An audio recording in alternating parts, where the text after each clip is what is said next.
This is the One Piece Podcast, episode 830 for the week of Monday, August 19th, 2024. My name is Zach. Oh, wait, I'm the only host here this week.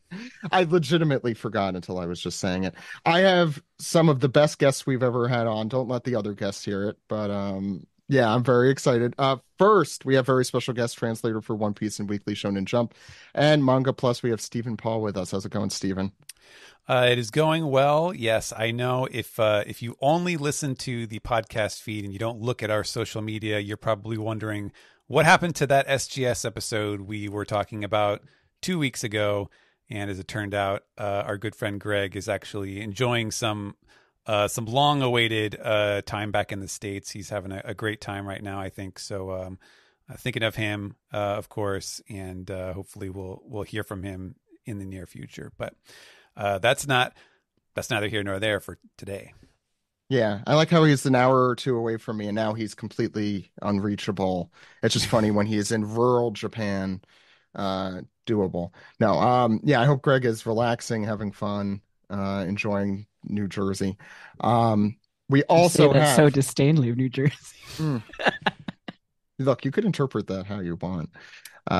We have, as you just heard their voice.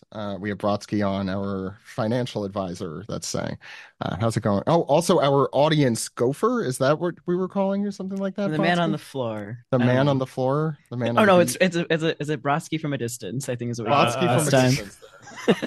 distance. Boo, we hate them. Down with the Brodsky hegemony. And that voice you just heard is storyboard artist. Can I say where you're working now, or is that still under? You cannot. You may not. Okay. Is it just Hi. me that I can't say it? It's a friendly No. situation. Yeah, no, Yeah, it is that's what I unannounced. thought. Yeah, it is Okay. unannounced. Okay. Hi, it's Josh Josh. McKenzie. I didn't even say. Hello, all my gooses and goslings. Welcome back. I don't think Ryan Gosling listens to this podcast. I saw the host Alex today. Dereliction of duty. Hmm. I expect demerits on his record. Yeah, and they are given. Let me just add that to the list, the Alex demerit list. We have. I'm happy. I'm always happy when this person's back. We have Jill Knight. How's it going, Jill? It's good. What's up, sluts? There's her catchphrase. There it is. She's Missed always you. saying it. Let's get the shirts made. Let's I'd get that wear merch rolling. Jill, how's it going? Going pretty good. I actually have a vacation coming up myself in a week and a half, so that'll be nice. Some time off.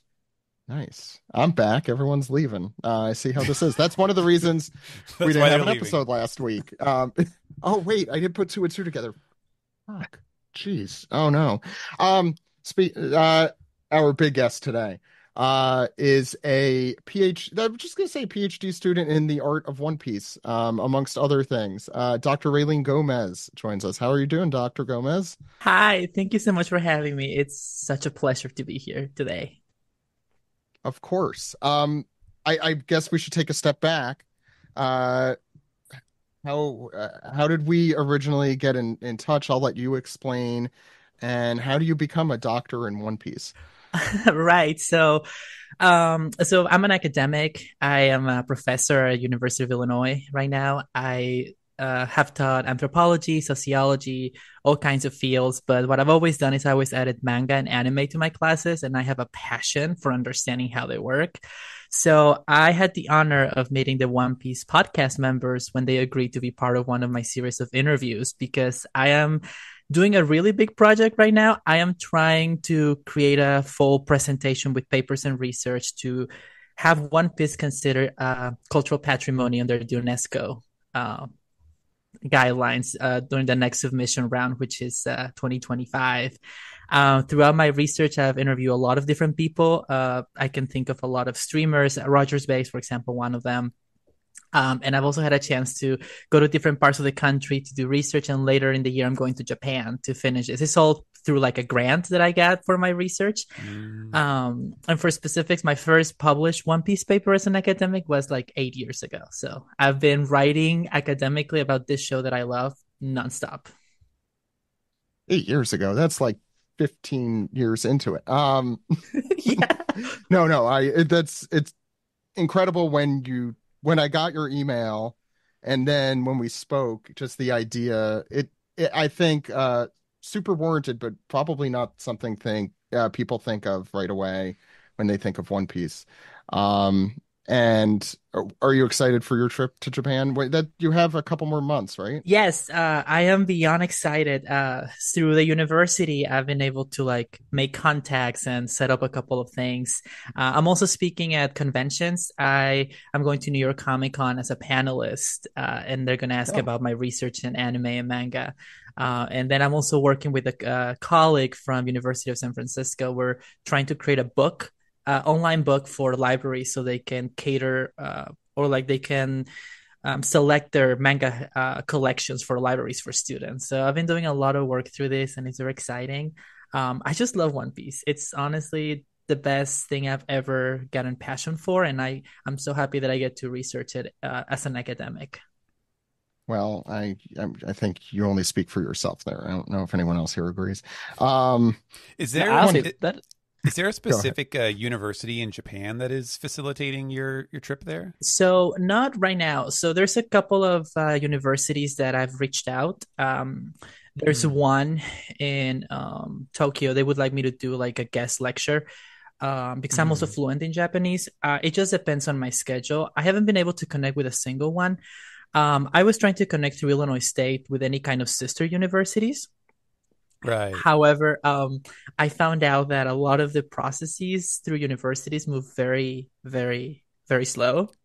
Slow. And something that I face, because I used to be at a different university, I just recently changed, is a lot of people in academia don't think what I'm doing is quote worth it or like respectable. They think I'm researching cartoons, and it's really not that. So I've been having to fought a lot for everything, like any inch of ground in my research, because they don't really consider what I'm doing worth it. have you You're come in? trailblazing. Yeah, I was going to say, do you talk to those other those other academics with the chopper hat on or off? That's really, I feel like that would make or break it. I mean, I've tried it. I also come dressed as like Nico Robin to some sessions. And they don't That would absolutely work. Right, I mean, thank you. They don't appreciate the fashion. Yeah. I don't get it. I stay quite fit, so the outfit fits nice, but it's not enough for them. academics known for their fashion sense. I say that Exactly. as being adjacent to that world. No, that's awesome. And I really look forward to I think you sent us a draft or something, but I look forward to reading the whole treatise once it comes out. Yeah, I definitely want to read that. Yeah, I definitely I just finished doing the whole putting together all the interviews and the pieces of information. I just got to review a couple facts. Something about a project like this is that because my series of research papers for the UNESCO require economic and sociological data, I have to constantly update numbers and money and dates for everything that One Piece has achieved. So that's like I just save up like Thursday nights for updating papers. I'm like, okay, what happened this week? Did One Piece sell more stuff? I need to update that. So I gotta keep it as up to date as I can, and that's just been taking a lot of time. As folks who also do that every week, it's a lot. I'll say too, like it's probably been a while since you've been doing this for a while, seeing like you've known like the downfall of like not downfall, but like the lack of interest sometimes in the US when it comes to like One Piece. And then from what like the live action and stuff like did is like now we are actually seeing like was it One Piece at like football stadium, stuff like that. And it's like this weird, like really weird seeing like it now being more popular in like, the West where it, Oh, absolutely. well deserved. Like, so I'm betting that probably also like has been fun to see in like your timeline of your research. The first paper that I wrote 8 years ago was about One Piece impactfully in Japan. Like I did a whole socioeconomic study about Japan only. But nowadays I have to include not only the US, but I have to include Central America, South America, parts of Europe. I have a specific section on the Olympics and all the athletes that have come and done like poses and things. Or like, movie artists, like for example, Jamie Lee Curtis, who really wanted to be Dr. Kureha. Like I have to keep including all these things because the more robust that I can construct this paper, hopefully the UNESCO will consider for the next round of applications, and I'll get to go and defend it for 10 months before they make their decision. Hopefully the it being in the US and popular, and the fact that like everyone is referencing it and like you're seeing all these things, like hopefully like it always sucks that the older generations don't consider anime like as like a form of art, but it is a huge thing, and it's not cartoons, and it's takes so long to convince them. So like hopefully like seeing like how respected it is. So you're doing a lot of good work. Well, I really think anime and manga are in a completely different stratosphere than they were even a couple of years ago. Sorry, go ahead, Dr. Gomez. I was going to say what I always say when I encounter an academic who doesn't believe in what I do. I said, look, we believe the Odyssey is one of the biggest epic stories, and you can see Barnes& Noble selling like collections of it every single like clearance season. One Piece is a better story. And I can prove it. Light them up. Light them up. Homer, you broke bitch. We've had enough. I'm saying this. Yeah, I almost got fired from the English department the first time I said that. The classics are dead. But I was like, I'll defend What other it. classics can we take down here? Right. I I won't. love that. Homer, I you're won't being get you in canceled. Oda's now the new king. Homer, we've had enough. Oh my God, please don't cancel me. No, we'll be canceled for other things, not that. Awesome. We're only like 10 minutes into this too. So Dr. Gomez, how did you originally get into the series? Yeah, so for me, I growing up, so full disclosure, I am a very out and proud trans woman. Actually, first trans woman academic in my department, and to get a PhD from my own institution. So when I was trying to figure out life as a very young teenager, I remember I was looking into manga and anime, and I found One Piece. And the whole scene where Robin says, "I want to live," that stuck to my heart like nothing ever. And that made me realize that I wanted to live for myself and to become who I am. So the passion there, and then I continue watching One Piece and falling in love with such a beautiful story of camaraderie, family, and adventure, fantasy all together. And I fell so in love with it. I'm like, I want to research on it. I mean, I was in college. I was an education major. I'm like, I'm going to be a teacher, but I want to be able to teach my students One Piece. I feel like this is something that humanity needs to keep doing with the best stories out there. So yeah, people didn't believe me. So I started writing papers, getting published to get some more like believability to myself. And that worked. And in the end, yeah, that's what happened. Listen, if we are not fueled by spite, what are we fueled by? Yes, exactly. That's what actually keeps me true. going. Yeah. You're really with the right group here. I think all of us agree that spite is fantastic. Yeah. Anyway, Brodsky, go ahead. No, it's just that's how I live my life, is being like, I'll stick it out, prove everyone wrong. So right, I nod my head. Every time someone had said like, no, you cannot research One Piece, I'm like, I'll show you. I can do this. Bet. Literally just look at him in the face, bet. And then he's like, honestly, guess what?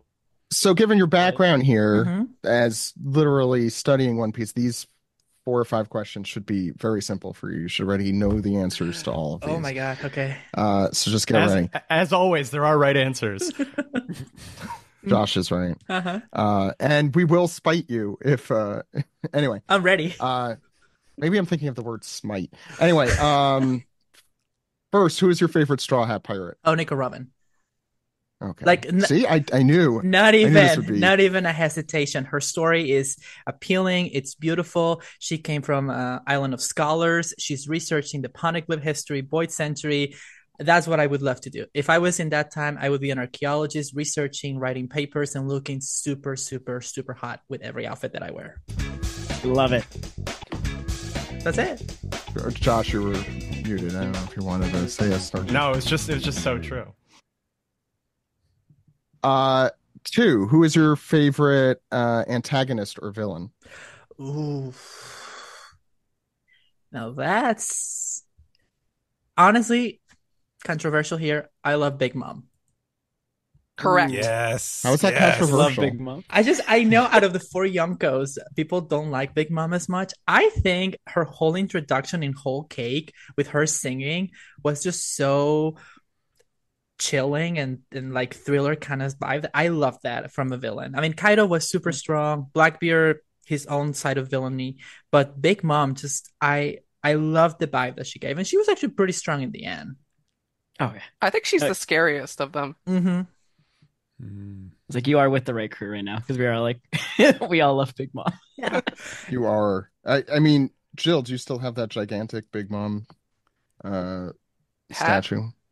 Oh, no. Well, Or I did do you have a Big get Mom it? statue. The It's not Shirahoshi enormous. one. The I Shirahoshi one is, I think, what I'm conflating. Okay, no, I don't have my biggest Big Mom statue is like 6 inches. Okay. So small Um, mom. Medium mom. Yeah. Medium mom. Yeah, Tiny mom. Tiny Regular mom. size mom. The third question, who's your favorite non-straw hat? That does not fit in the previous category. Okay, well, we might fight about it because she's not officially a Straw Hat yet, but I would say BB because she exited the Okay. crew to stay in Alabasta, and now she's with Wapol somewhere in the world. And I think she's kind of semi-officially, but if you look at like the beaver cards, like the encyclopedia you get from Japan, she's still not considered like fully into the Straw Hat 10. So I would say outside of them, I love Bibi. I hope she comes back and joins the crew, especially for Elbaf. Yeah. Agreed. I'm glad she's finally getting the love that she deserves. I feel like when we started this podcast, she was not, I think mostly because of poor translation choices and stuff.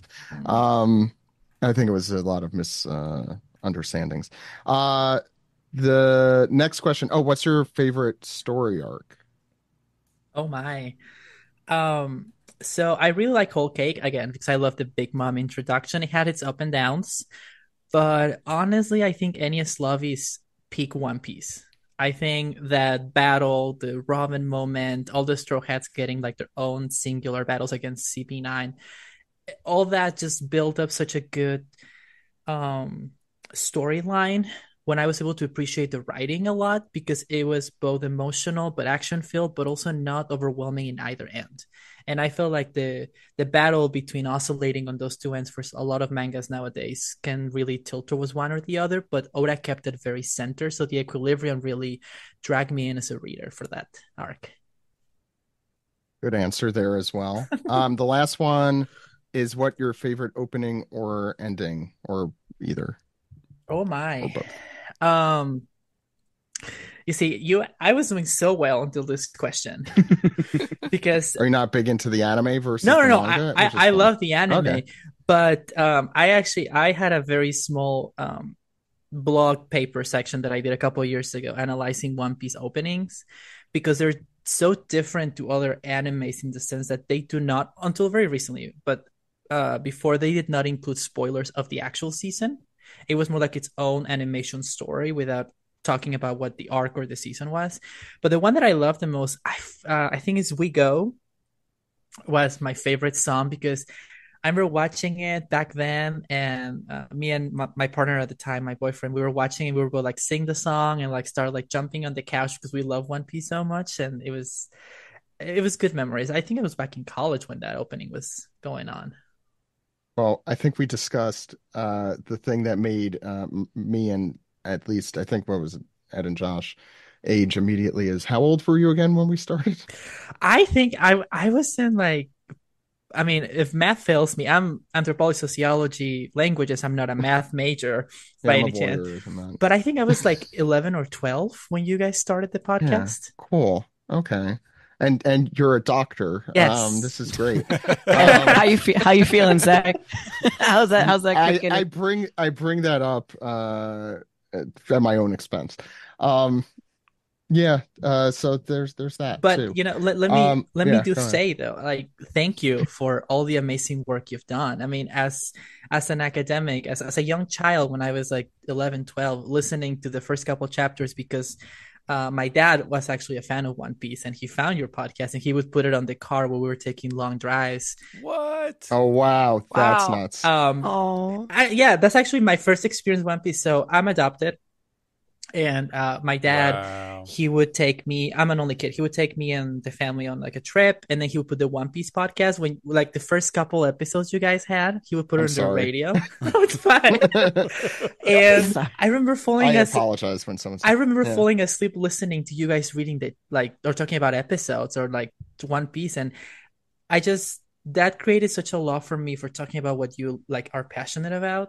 And then when I was in college and I was starting to write about One Piece academically, I would reference to some of the things you guys were doing, in terms of how passionate you were, and that would just give me more fuel to keep writing, because there were hard times in academia. Like, people did not like what I was doing, not only because first trans woman, also talking about manga, but or anime, but also because I'm the kind of person that just I do what I want to do, and don't I do it for the best of the work. And you guys really inspire a big part of me. So I thank you for all the amazing things you've done for the community. I wasn't looking for the compliments, but I like them. They're No, genuine.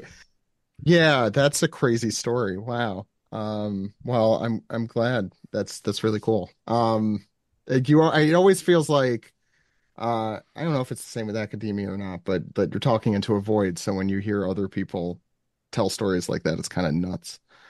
Um, I'm trying to think if there was anything I missed. I think there was something else I was going to ask, but maybe I'll get to it. Oh, where could people find your work either in the future if we do plugs at the end usually, but it's One Piece related we should be Yeah, talking yeah, about. of course. A lot of my previous published papers, they're all uh, public domain by Illinois State University, because that's the student that I was for.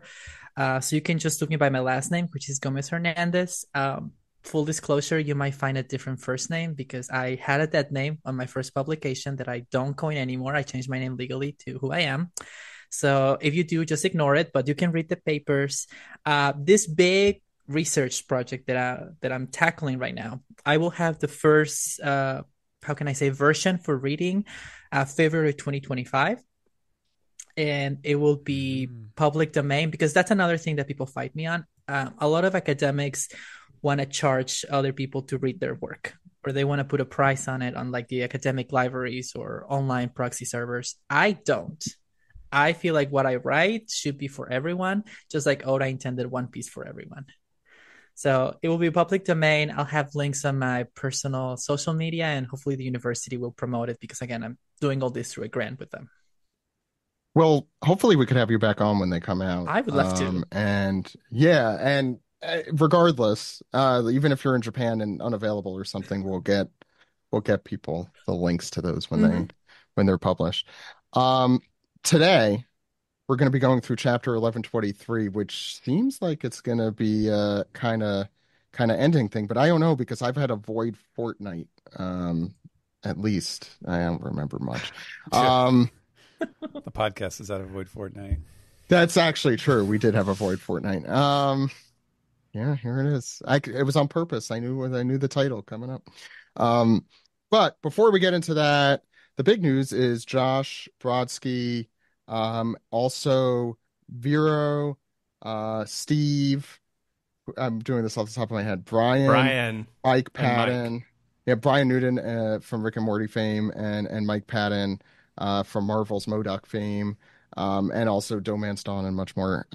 They're all going to be in New York City with us, live and in person at the City Winery on Sunday, August 25th. That's this Sunday at 7 Oh, o'clock dang. Eastern. Yeah, I know, Brodsky. I also had the same reaction. We're gonna have cool giveaways, cool stuff there. I think we're probably gonna have a chapter next week, right? I mean, I guess Steven, you would probably know the answer to that. It is my belief that there will be a chapter next week. Okay. I think I know what that indicates where in the cycle you're. But the fingers crossed, because last time was a week off.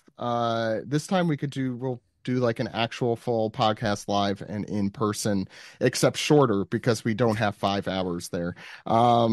So I'm sorry, guys. It won't be a 5 hour podcast. But I'm really looking forward to it. I think we'll also have a lot of extra special guests that are in the audience and stuff. So please come get your ticket now.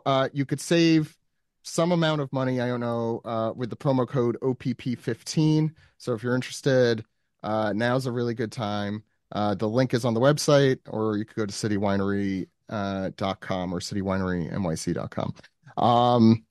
I think that's really the big One Piece podcast news I had, but there's other One Piece news, and specifically the One Piece news.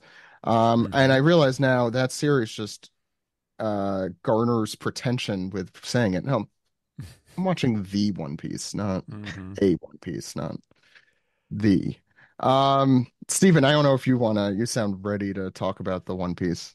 I Sure, don't know sure. I mean, yeah, they did they had a lot of stuff at One Piece Day, but I think most of it I would categorize as like, there was a lot of musical performances and they were cool, I'll say. yeah, I think they had some, what is it, like the One Piece card game, maybe they were doing some demonstrations or showing off some new cards or something like that. But I think probably yeah. Oh, right. Roblox. Did they actually show anything about that, or did they Yeah, just? How did think I? they showed a How did I clip. miss the Roblox There's collaboration? a 50-second clip that they came out with, which I'll link to you guys, and maybe I'll link if I feel like I'll link in the description. But Yeah. If I yeah, feel like it. Bold, you know me. bold of them to announce a Roblox on the same week that the chapter is titled Fortnite. Heyo. Oh, Oh shit. oh Listen. shit. Oh wow. But Stephen, the biggest thing about this is that it looks like Greg is in it. There's just like some guy who looks like they're from New Jersey with a big chopper hat. I mean, in Roblox form. Is how I imagine Uh-huh. Greg Greg looking. Roblox is real. Yeah, I don't know if Yep, Greg Roblox and I've Steve been telling my Minecraft. therapist. That's us. Greg Steve Roblox. Minecraft. Yeah, where's my Steve Minecraft yeah, collab? oh, and Alex, Steve and Alex. It was both of them. God, we have a lot of very famous individuals on this show. Sorry, but we were talking about the One Piece, Stephen. Yeah, they actually did show off. What was it? It was like 15 or 30 minutes or something of like a presentation, just sort of talking about it. It was a lot of like interviews and sort of like talking head clips with some of the creative heads at Wit Studio that are working on the One Piece, and they showed off a lot of concept art and also some of the technical aspect of it, which was kind of interesting because that was one of the things that they did say. I remember, when they announced this, this second One Piece anime series that they were going to do, that one of the few details they said was like, oh, it's going to involve some, new technology or something like that. And of course, the first thing you think, in 2024, when someone says that is like, oh, it's some weird AI thing. Like they're going to use some generative AI to generate the animation or some weird thing like that. And obviously we don't know the full extent of what they are doing, but it seemed like based on what they showed here that it was mostly a lot of like 3D modeling of terrain. It was almost like they built them like video game maps in order. It was cool, I thought. Yeah, in order to help kind of like I guess infuse they used Windmill Village, Luffy's home, as a concrete example. I think they actually used it was did they where have Captain Shellstown Morgan's too? was. Shellstown, yeah. Yeah.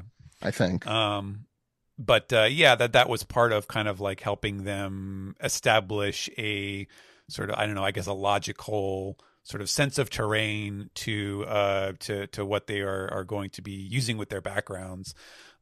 So that was kind of interesting, and they showed a lot of not actual animation, but like this kind of watercolor-esque I guess concept art, which a lot of which was very recognizable scenes from the manga, just kind of turned into like keyframe, like action shot sort of stuff. And it looks it's hard to say if that's anything about that is like the final product or what it's going to. I'm sure it isn't. Yeah, what it will reflect, but it is interesting to imagine at least a fully animated series with a slightly more like watercolor style inking to it, I guess. But again, we don't actually know if that's how it will look, but it does look like One Piece. I will give him that. I will say that sort of that process you're describing with backgrounds, that's pretty interesting because that's very similar to like the way Western animation works. Like we did that on Lackadaisy. We've done that at Nickelodeon where they have like these 3D sets just to establish some sort of internal logic. So it's interesting that the worlds are beginning to merge in that way. I mean, I know back in the day, obviously, in the decades past, you obviously had like, the matte painter style, you would just have a bunch of painted backgrounds that people do. Is that at all common anymore? Or is it more like what you're talking about where, you have like a sort of a 3D design? That probably does happen. It's just like, I mean, Lackadaisy is a good example. I think I can talk about this, but like, yeah, you have the 3D set and then you sort of capture the image as the story artist, and then the background designer uses that background from the 3D set to do like the drawn painted situation. So it just takes a lot of like the guesswork and errors out of the pipeline. Yeah, I think too, because like again, I'm not. This is all of Josh's court, not mine. But this is just from stuff that I've seen and read, even with mostly like the indie studios, where like I've seen the storyboards and like the backgrounds are all 3D renderings. But also like if you have so many different people working on small bits, it helps also keep consistency across there, so that if you're looking on scenes. So like as much as like in the past they probably had like those beautiful painted backgrounds. Now it again leaves some like less room for things line up better, and also probably makes the background artists so happy. Oh yeah, their lives are going to be a lot easier. Yeah, and that means we can have more things faster and less of wait for the DVD cleanup kind of like repair type things. I think Wit Studio had been accused of some of the overwork stuff, so I wonder if this is in response to that. Maybe. I mean, all of the I mean, I think that's just everything. Yeah, the world is on fire. Yeah, I mean, if everything's bad. Go ahead. I was going to say, there's a paper from a scholar from a university in Argentina. He analyzes the use of color in anime and how they do the backgrounds. He came out last year, and it says that this now 3D composure that we're talking about is actually better for the person watching it. It helps them feel more into the world. There's like a psychological aspect to it. So I think that's also pretty cool. Let me tell you, perspective is hard. So like, even maybe as for like, some people, okay. Burn. Safe space is no longer safe. No. Well, Josh is here. Me and Josh are in a fight. We're fighting. And the girls are fighting. Are you two fighting over like my approval or something? We're always fighting. Don't flatter yourself. I am flattering myself. Zach, we're always fighting. Me, Josh, and Vera are always fighting over favorite. We know Vera wins every time, but Yeah, that's true. We'll see. What was I going to say? There's a lot to talk about with this, and I don't know how much we want to do here, good and bad, and just like the general, I think, response in the community. That's true. I think is interesting. I don't know how much you all want to do it here. I could like time the discussion so we don't go on for too long. I have one thing to say too, but I think it's like. No, go for it. It's just it's not that I want to limit the discussion. It's just that I know we can go on for a long time. This. Exactly. Yeah. Again, like I love the vibes. I love how things look. I love the sketches. The biggest qualm is stealing like the melanin. I mean, like, I'm just Usopp. I'm just like, come on. We haven't even seen Robin yet. So my take on it, besides that I'm literally colorblind, it's really hard for me to see the difference in like shades of white or black or whichever or brown. But that personal subjective part aside, Oda is the one who has this issue, and they are copying Oda. Could they do better? Sure. Should they do better? Also sure. But Oda, and we've really been complaining about this recently with the stuff with the Lunarians in particular, who might have like my skin tone, which is not, I mean, I know he's been brown. using more pastel colors in his like colorings, but like at least like dip into he lost his darker pens. Yeah, or like, he used them all on the Seraphim stuff. Like, not the Seraphim stuff. The like at least go to pre time skit Toei colors. Like that would have been fun. Yes. Like that's the thing is like being like we have other color palettes. The fact that like it is a pre-time skip thing and like the color palette is of like post time skip. I'm just like, why is Zoro darker than Usopp in these sketches? Like, yeah, we haven't seen Robin yet, but that's like that one thing that I'm just like side eye size. Sorry about that. I'll say when I posted it, the two reactions I got were, "Wow, this looks cool," and "So white." That is the mood. They could both be true, I suppose. Like, maybe they'll take our suggestions now to add some melanin. Change the final product. Who knows? Yeah. Yeah, I mean it's early enough and those were concept sketches. I think that's the Yeah. thing. We've That's we've the bullied thing. production studios for Oh, we've less. done it. Yeah. I do want to point out just a one very minor technical note is that I think specifically the character sketches, like the ones of the first, what was it, 4 Straw Hats, I think, Yes. like if you look at all of them together, they all have a very, very odd, like sort of pastel tint to it, which makes me think that it's probably being exacerbated somewhat by like the exposure or the tinting on that set of images, which might, not actually reflect how it's going to look. But there are obviously a lot of other angles. A lot of the the melanin in the characters in the anime was basically introduced by Toei, and I think it's further complicated by the fact that like characters like Robin, having been darker initially, it is actually it is a form of colorism because she was introduced as a villain, so she was painted darker, and then when she became a friendly character, then she became lighter. I always forget she was a villain at the beginning. Right. And That's like the part I know there's a whole lot of other aspects because like as Americans we're looking at a piece of media that is created in Japan versus here. And in Japan there's a lot more of just let's call it wrong-headed. I don't like very I don't want to say outdated because it's also wrong. I don't want to sound like I'm justifying it, but no, I think it's just cultural lenses to differ. Yes. Japanese culture had its own set of sociological setbacks in terms of cultural progress, and there might be different than the ones we had here. I do agree with Stephen. Like colorism is a very interesting thing, especially in One Piece as you analyze certain characters, depending on what faction they're allying to, in certain parts, it might change the clothes they're wearing and what colors they're associated with.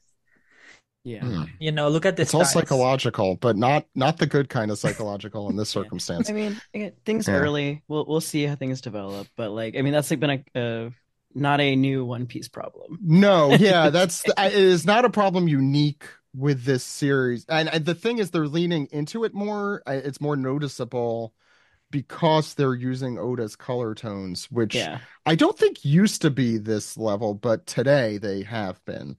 And I don't know if that's even, that might be something in the zeitgeist in Japan so much, and as you all said, that they're subconsciously, or Oda's subconsciously doing it. But as Steven was saying, hopefully they listen like to us. Yeah. We'll see. There's time. The high hegemonic mind. I will say on that note, I said for the One Piece live action in 2017, well before it came out, but even if it ends up being awful, there's still, now there's the live action, there's the anime, there's the manga, there's the movies, there's a ton of One Piece media you could recommend to people. Even if this ends up being the worst thing ever, we still have all these other outlets, so that's good. I'm personally looking forward to it as a concept, and I think we've talked about this a lot, so I won't beat a dead horse, but I'm excited that there'll be a very digestible, it's not that Toei. I love the Toei stuff, especially the early Toei stuff, but to be able to put time and effort and money, I think, is probably the biggest issue with One Piece, specifically in the middle sections. I'm looking forward to that, and also pacing, because that'll be fun to have more than one chapter an episode. I just want them to reanimate Dressrosa and give it the love it deserved. That'll be my final piece. That's the thing. It's like Fishman Island, Punk Hazard, Dressrosa. In particular, that section I think of really needs it. But we won't be there for a while, probably. Zach, to your point, I think something pretty cool to say is that One Piece, I think, is the second example historically where another studio is doing kind of like a remake of the show or a reanimation while the show is still going, the main one. Every single other remake reanimation happened once the original version ended, happening simultaneously. It's a very rare phenomenon for manga and anime history, and it's a One Piece legacy. Yeah, I think we talked about this when it was initially announced at the end of last year. I really wonder the behind the scenes machinations there. The only way that this can happen is because they're going to be animating stuff that is, 25 years old or more at this point. Not in HD yet. Exactly. Yeah. Yeah. So like that's the only way that this works. If they were doing stuff that happened 5 years ago, you'd be like, what are we doing here, people? Wait. I don't know. That's a lot of media these days. I wouldn't put that past anyone. That's fair. Yeah. Yeah. Let's do a recut of the thing that happened 2 years ago. Okay. I think we should talk about the manga because I want to talk about the manga. Yeah. So let's get straight into it. Let's do it.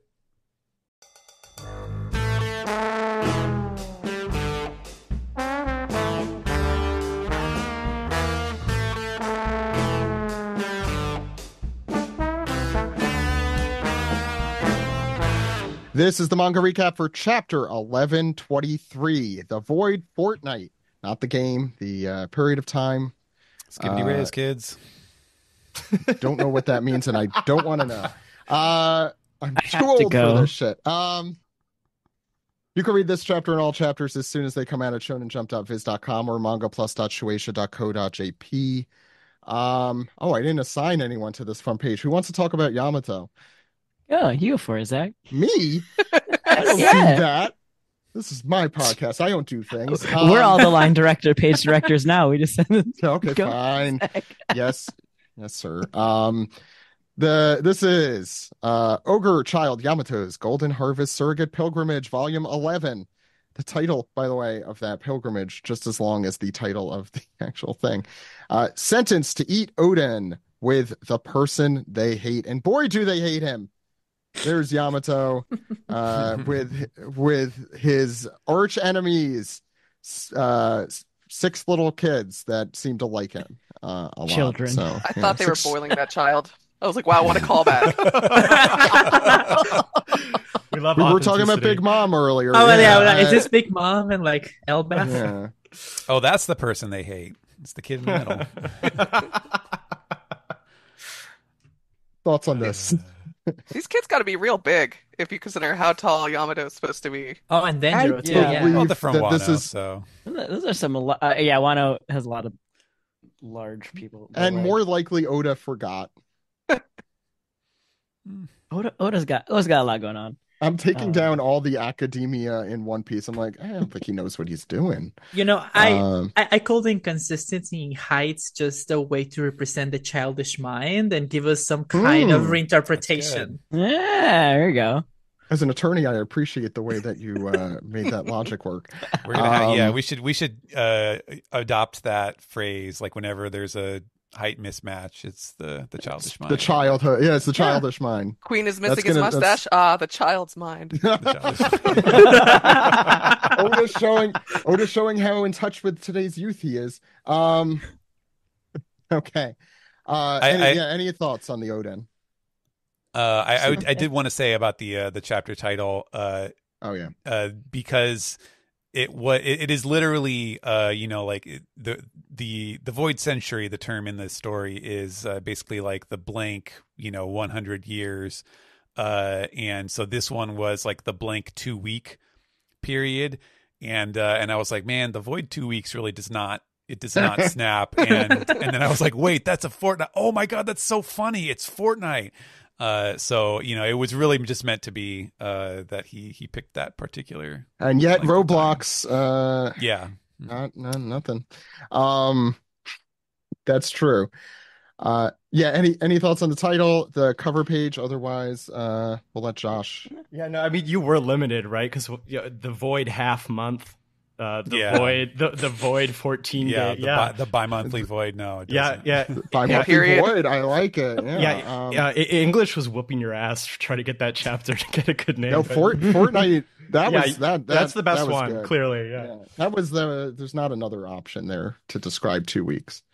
I'm giving my Fortnite notice. Josh, go ahead. Oh, right, I'm reading. Okay. Okay, so this picks us up exactly where the last chapter ended. We have a transmission over a transponder snail. Come in, egghead. What's happening? And we're seeing all the Marines are unconscious. As you'll recall, a giant burst of hockey went off. and young Hancock Seraphim is trying to wake up a Marine. Hey, wake up! The Straw Hats are escaping. Doll is still a child. Everybody just wiped out. The giants see this with their binoculars. Whoa! It's true. They're all knocked out, captains. No kidding. Was that even stronger than red hairs? There was no hostility to it.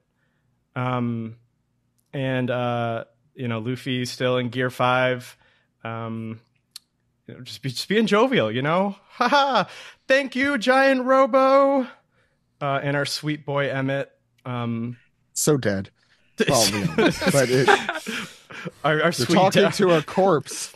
Our sweet dead boy Emmett is fully husk moded. He's just shutting down. And it ends with the page ends with Luffy laughing once again. There's a lot of talking to corpses, I realize, in this chapter. It's just since I wasn't here last week, I freaking loved the last chapter. And that's all. I won't go on and on about it, but it's very good. Yeah, it was dope. It was a top tier one. Yeah, you should have been on your podcast. I was in Seattle, right? Excuses. Listen, you need the vacation. I did. Brodsky, get on the same page. If no one's there for me, at least I know Brodsky's there. Yeah, we're trying to bully Zach here. No, I can't. I got to be nice to him. I believe in you, Zach. Yeah, thank you want you. to be the favorite. Dr. Gomez and Brodsky currently shameless. Stop. Shameless. Currently my Jill, favorites. stop. You'll know my plans. Oh, I don't care if it's transparent. Jill. All right, so we've got Dory and Broggy here cheering. Then let's take advantage of their slumber and get the heck out of here. Ga ba ba ba ba ba. As the rest of the giant boys are like, yeah, I like the sound of that. Let's get going, boys. I love the Giants so much. I love Look at the one in the middle with the the childish mustache. Yes. The childish mind. The childish mind mustache, yeah.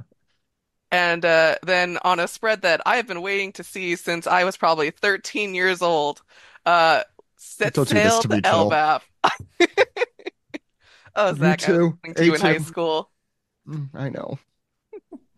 As the giant ship sails off with a little Thousand Sunny in the corner there. And then we get cute little shots of everyone kind of relaxing.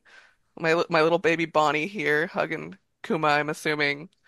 Zoro letting out a sigh, Chopper and Usopp crying over seeing the giants. and then Luffy, a husk. Me too, Luffy. I am this is the perfect use of this drawback for Gear 5 this chapter. Yeah, we haven't seen much of it lately because it's always like, Gear 5 is on, let's go. But I he love kept Husk eating, Luffy. he kept getting food. Yeah. So he would stay alive, but and then we get Sanji near the decks here where we've got Vegapunk laid out. And what you said back there just doesn't sit right with me. Was this what you wanted, Vegapunk? Was it? I couldn't hear everything, but you said some pretty outrageous stuff. Sorry, Brodsky, but before you go, you can't. Vegapunk's corpse with just the tongue sticking out and the mouth agape. It's gonna And get the head dry. coming off.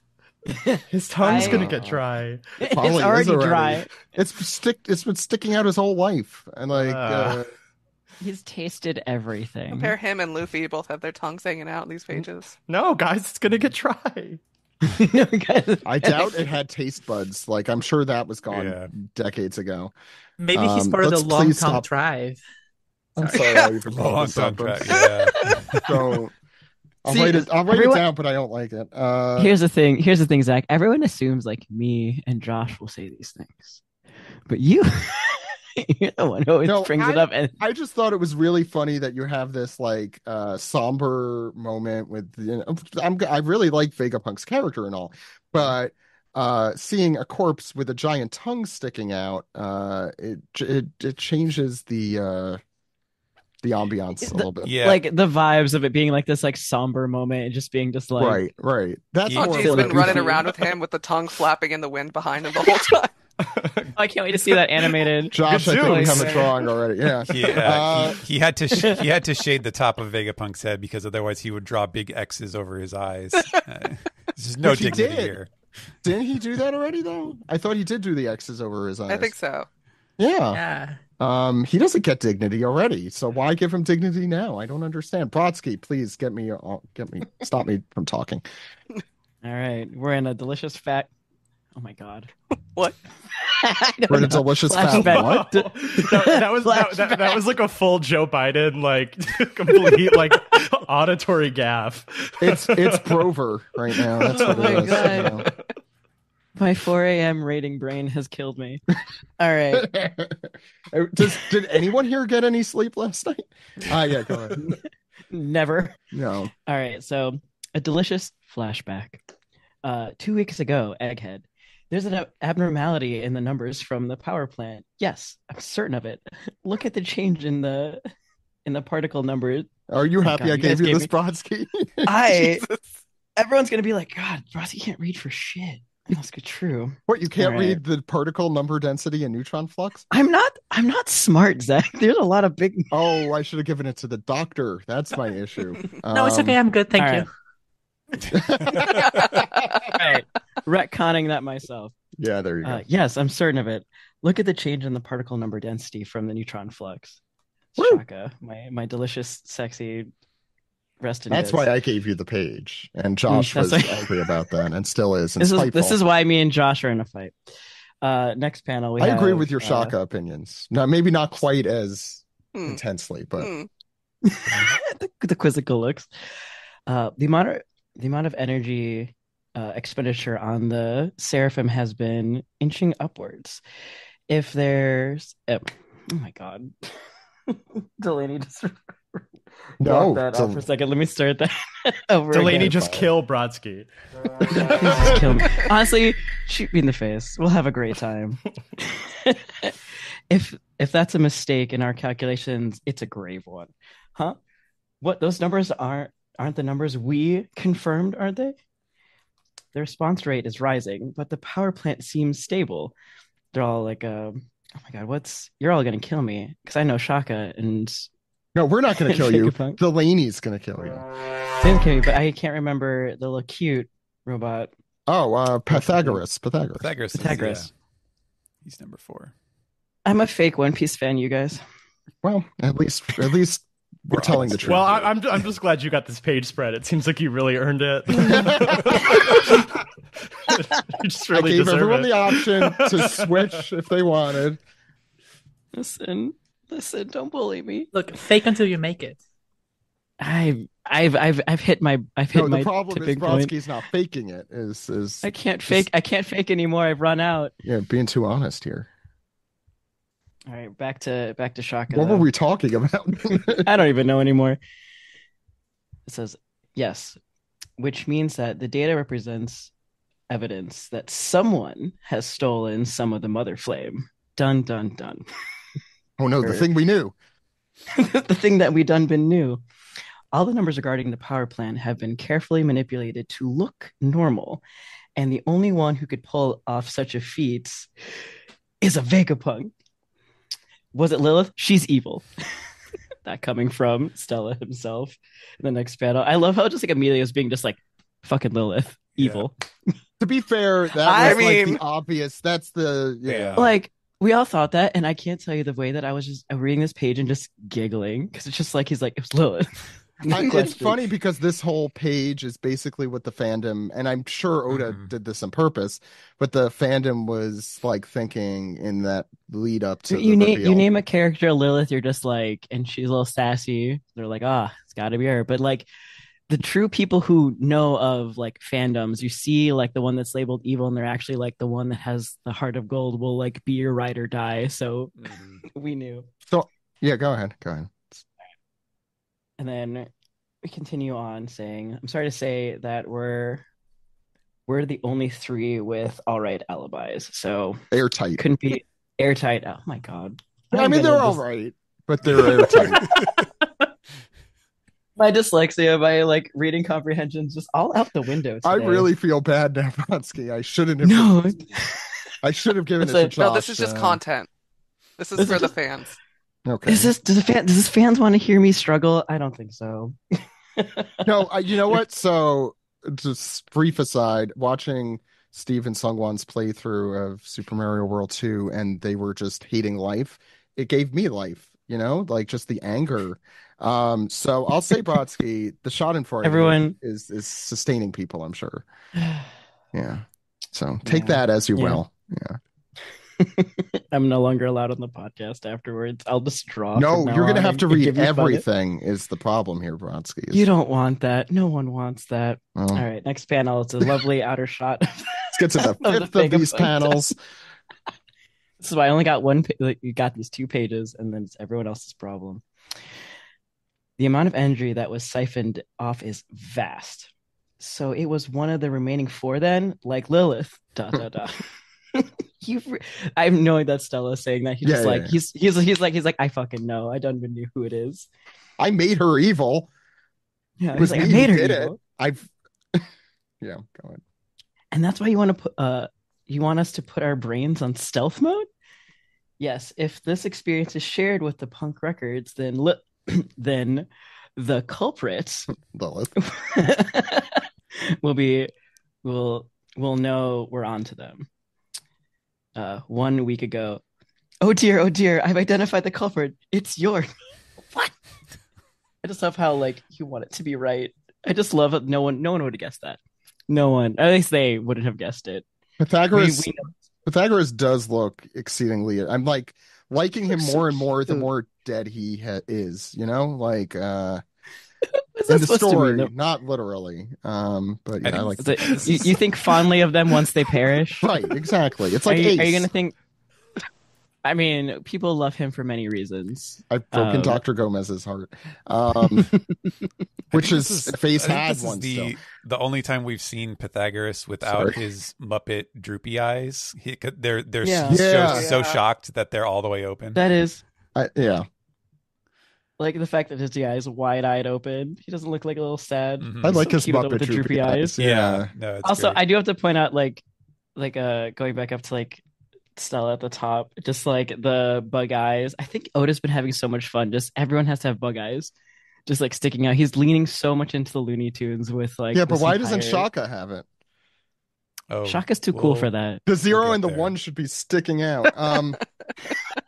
Did that happen and I missed it? We'll get there. Yeah, okay. Clearly, I skimmed that section. I passed the torch in my bad reading. Dr. Off to you, Gomez. Doctor. Yes, and by the way, Brodsky, I support you. I think you did a great job. I do too. I need sleep, is what I need. So yeah, as we all do. Yeah. So as we get onto the next page, we start with York sleeping, obviously, because we're talking about her. She's the culprit. And then I think it comes from Pythagoras. The information synced with punk records was all dummy memories. Even the video footage was faked, from the camp snails along the infiltration route. And of course, Vegapunk is looking through the records. Shaka is surprised too.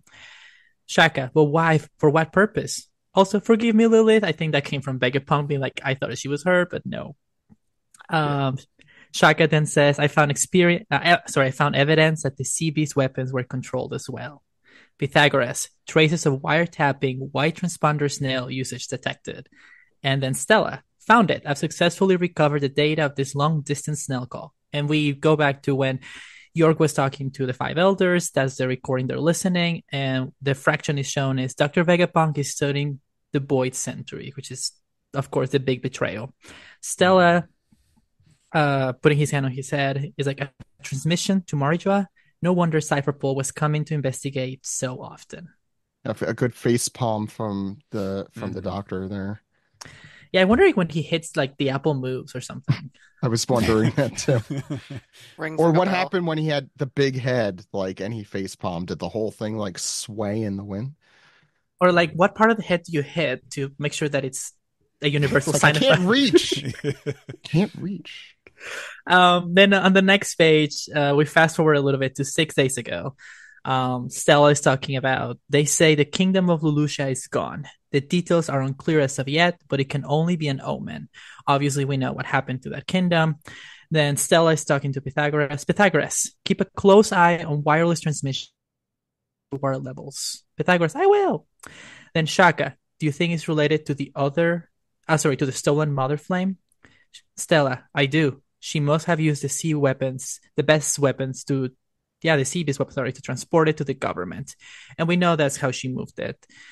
Then Stella, if I may speak without evidence to back it up, I'm certain the world government is in possession of an ancient weapon. They've used the mother flame York gave them to activate it. We will see the grisly results soon enough.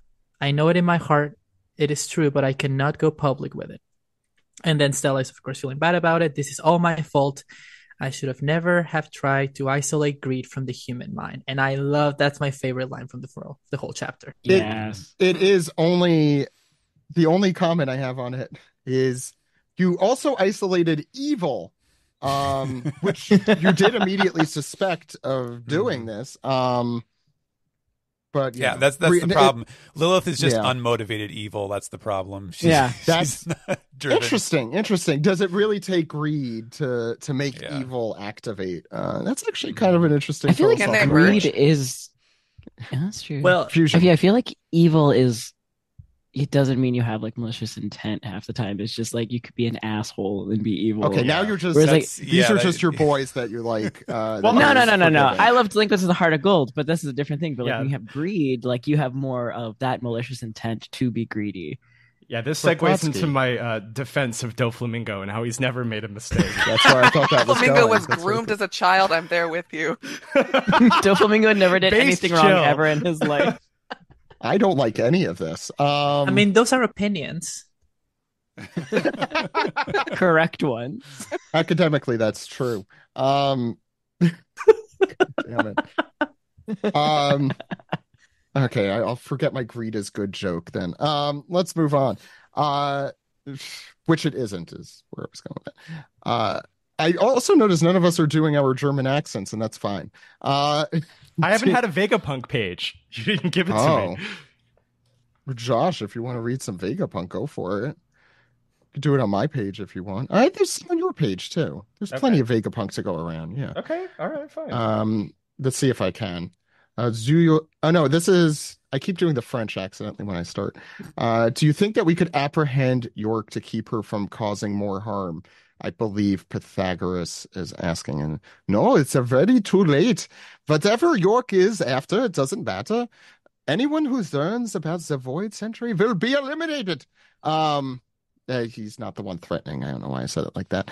And continues by recklessly handing over the Mother Flame to them. York has demonstrated her potential value.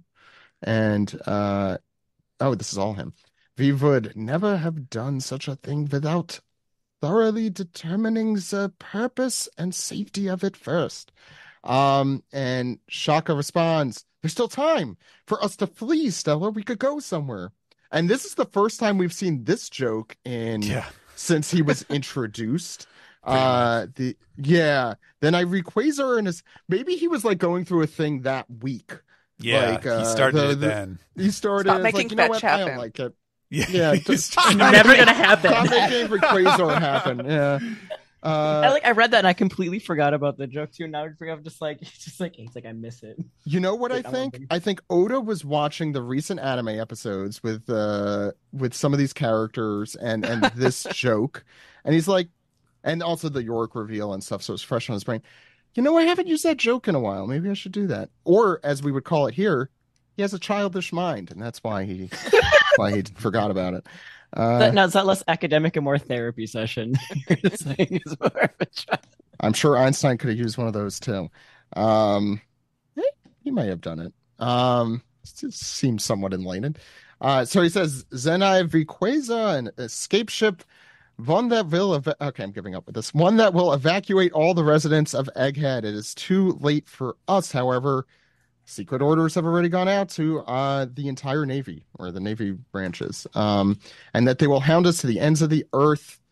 And to die anywhere else would be to die in vain. But more importantly, Egghead, we have tools, we have things we could use here, like that holographic dragon that we didn't use. That Ohara did not. They definitely didn't have a holographic dragon. No. 22 years ago.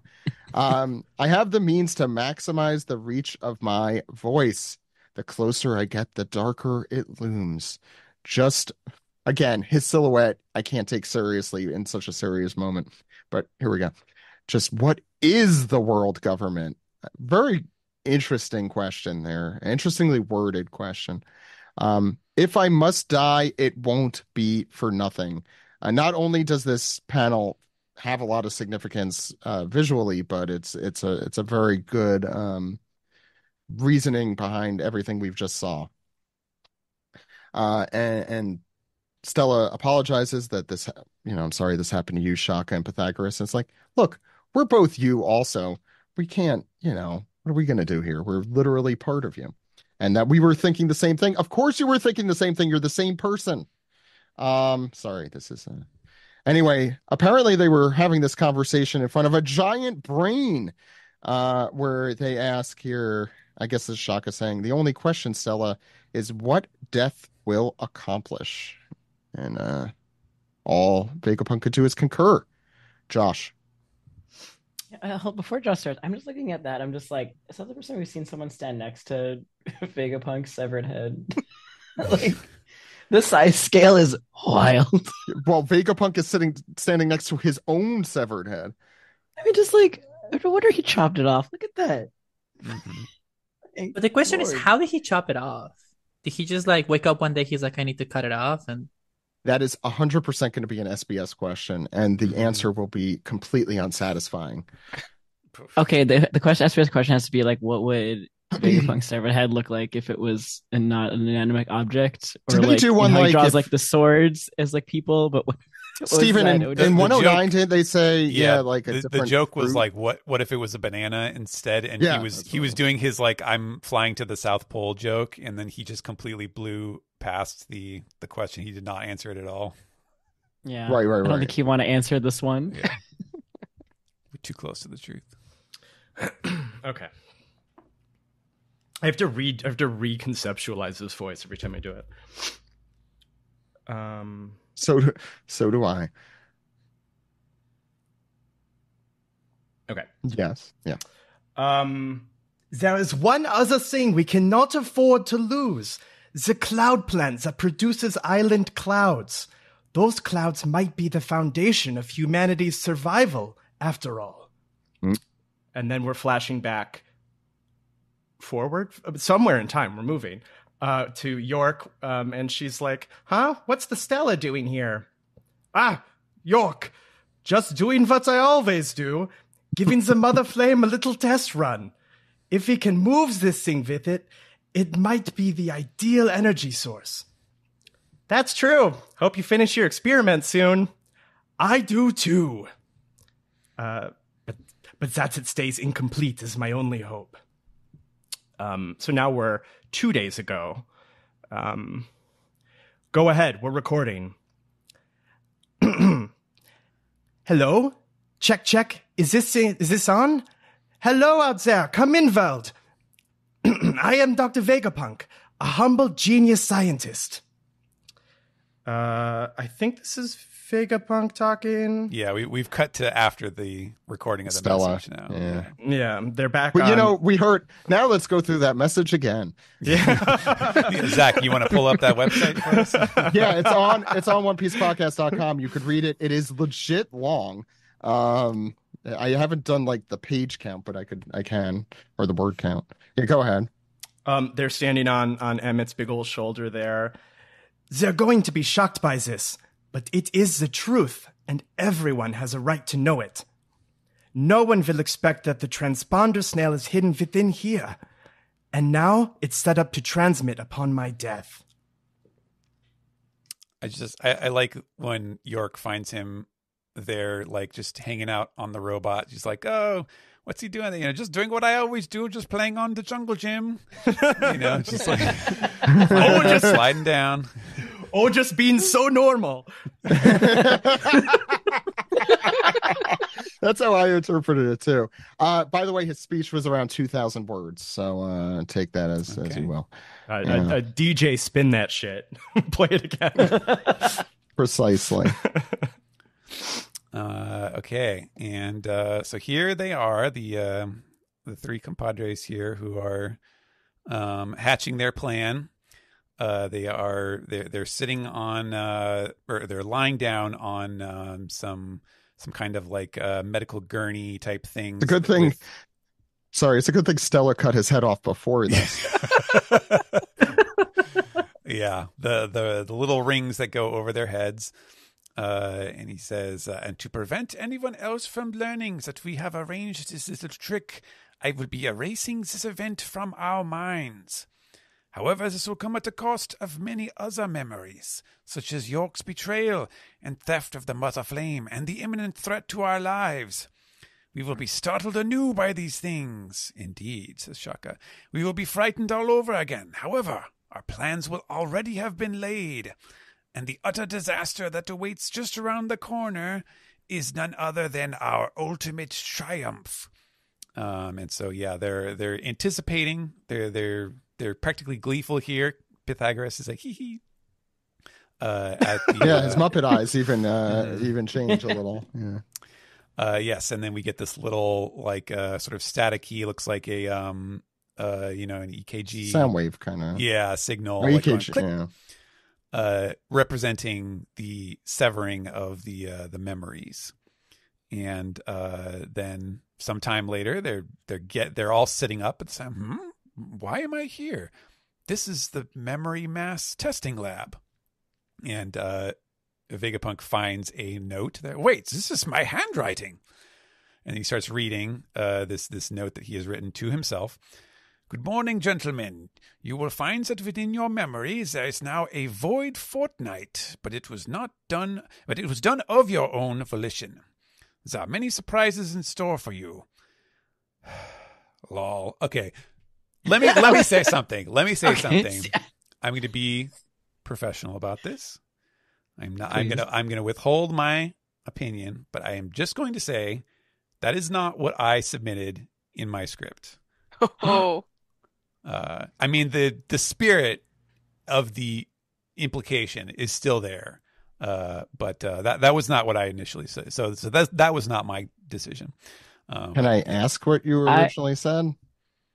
Can you say what you originally said? That's, I guess, more of the question. Well, I mean, it wasn't a cuss word, so I can tell you that.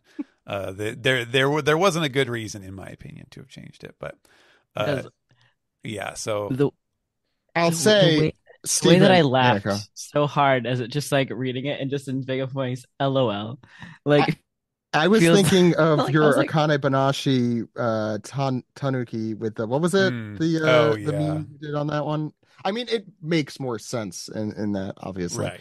Yes, that's. I forgot what it was. Shit, that's a funny panel. What was the original Japanese though? I guess like, well, I don't know what the original like. Oh yeah, I guess that's the question I'm asking. Yeah. In Japanese, he's just saying this is funny. Like he is basically mocking them. Yeah, mocking himself, literally. He's like, right. It's literally the being just like the task you leave to future you, like LOL, good luck. Yes. Like have fun. He's an old guy. He thought it meant lots of love. That's true.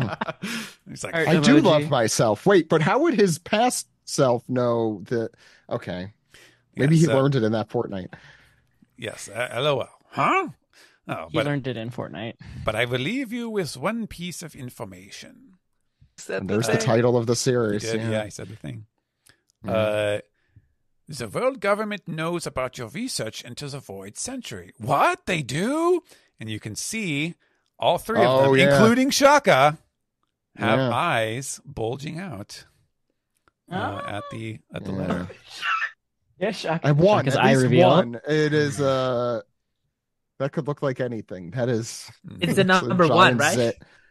Yeah. New Shaka eye just dropped. Oh, God. So, yes, the world government knows about your research into the Void Century, but rest assured that you've already put together the perfect countermeasure before you hurtle toward your glorious death. Death? Who's mine? as he gets to that, I really enjoyed working on that just to make sure that it ended at the right moment for that reaction. Just the rhythm of it is very good. Yeah, it is. Oh, it's perfect. Hurtle toward your glorious death is a very well put together. I love it. Great. And one more thing. And so we're getting this little montage here. Stella, Straw Hat, the Emperor of the Sea, has just landed here with Bonnie. What? CP6 has landed. What? And also another note, because people in our Discord freaked me out this morning because they were like, oh, I think that's a typo. It's supposed to be CP0, right? Like, obviously. So yeah, Viz made a typo, and I was like, oh my God, that would be the most embarrassing thing in the world if I misread a 0 as a 6. And so I had to go back and look like this morning when the chapter came up. And I was like, no, it says CP6 in the Japanese chapter.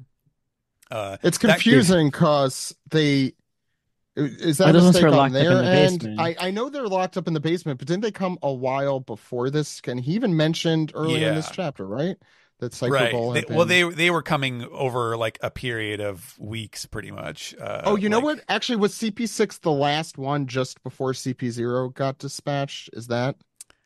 Maybe that'll be Oda's. That'll be Oda's answer in the SBS when someone calls him out on this. It will. It has to be 0 because he's going in order here. That Luffy and Bonnie arrive, and then the Navy, and then okay. Yeah. So who knows? Maybe he just scribbled the 0 really quickly, and then whoever was reading and typing it in was like, "Oh, this says CP6." So I do love this gag as a means to show a passage of time for things we already knew. Very funny. CP6 has landed. What? We're surrounded by I want this emoji. We're surrounded by Navy battleships. What? It's Admiral Kizaru and St. Saturn. What?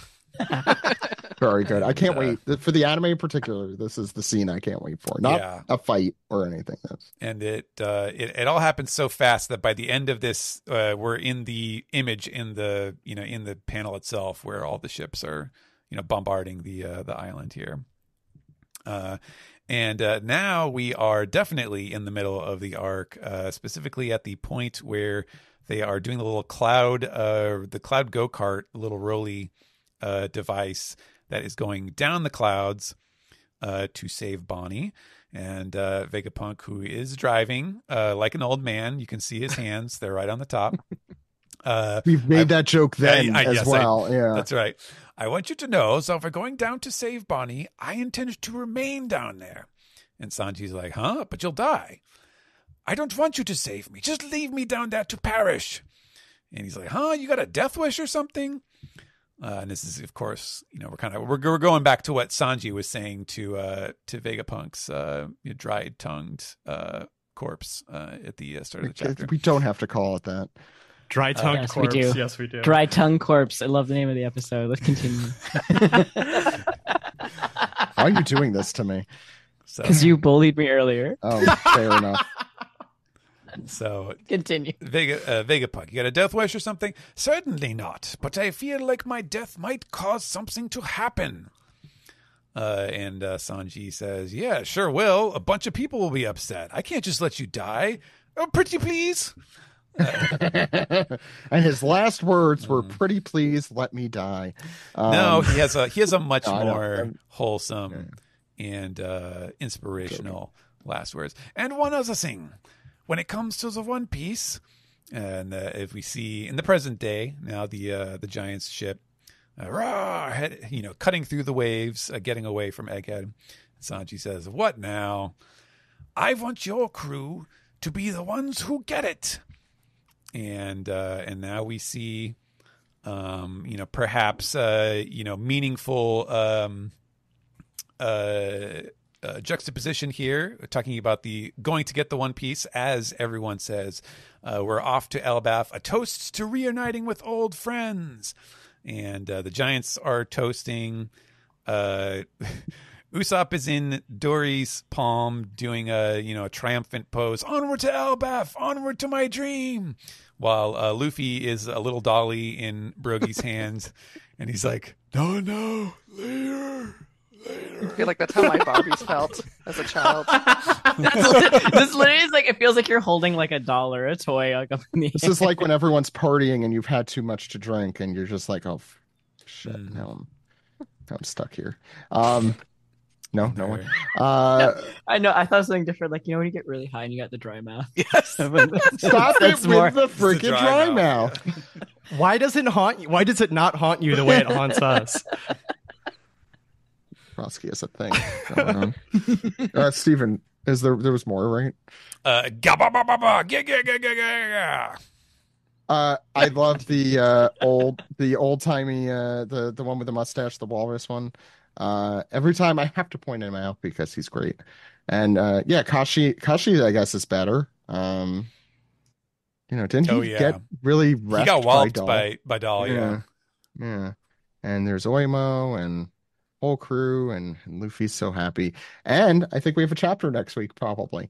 So thoughts on this chapter. I'm going to start. I'm going to go in academia order. So Dr. Gomez. I really like this chapter as an end to the whole Egghead arc. I think it's a good way to finish and kind of close some of the loopholes that we were waiting for.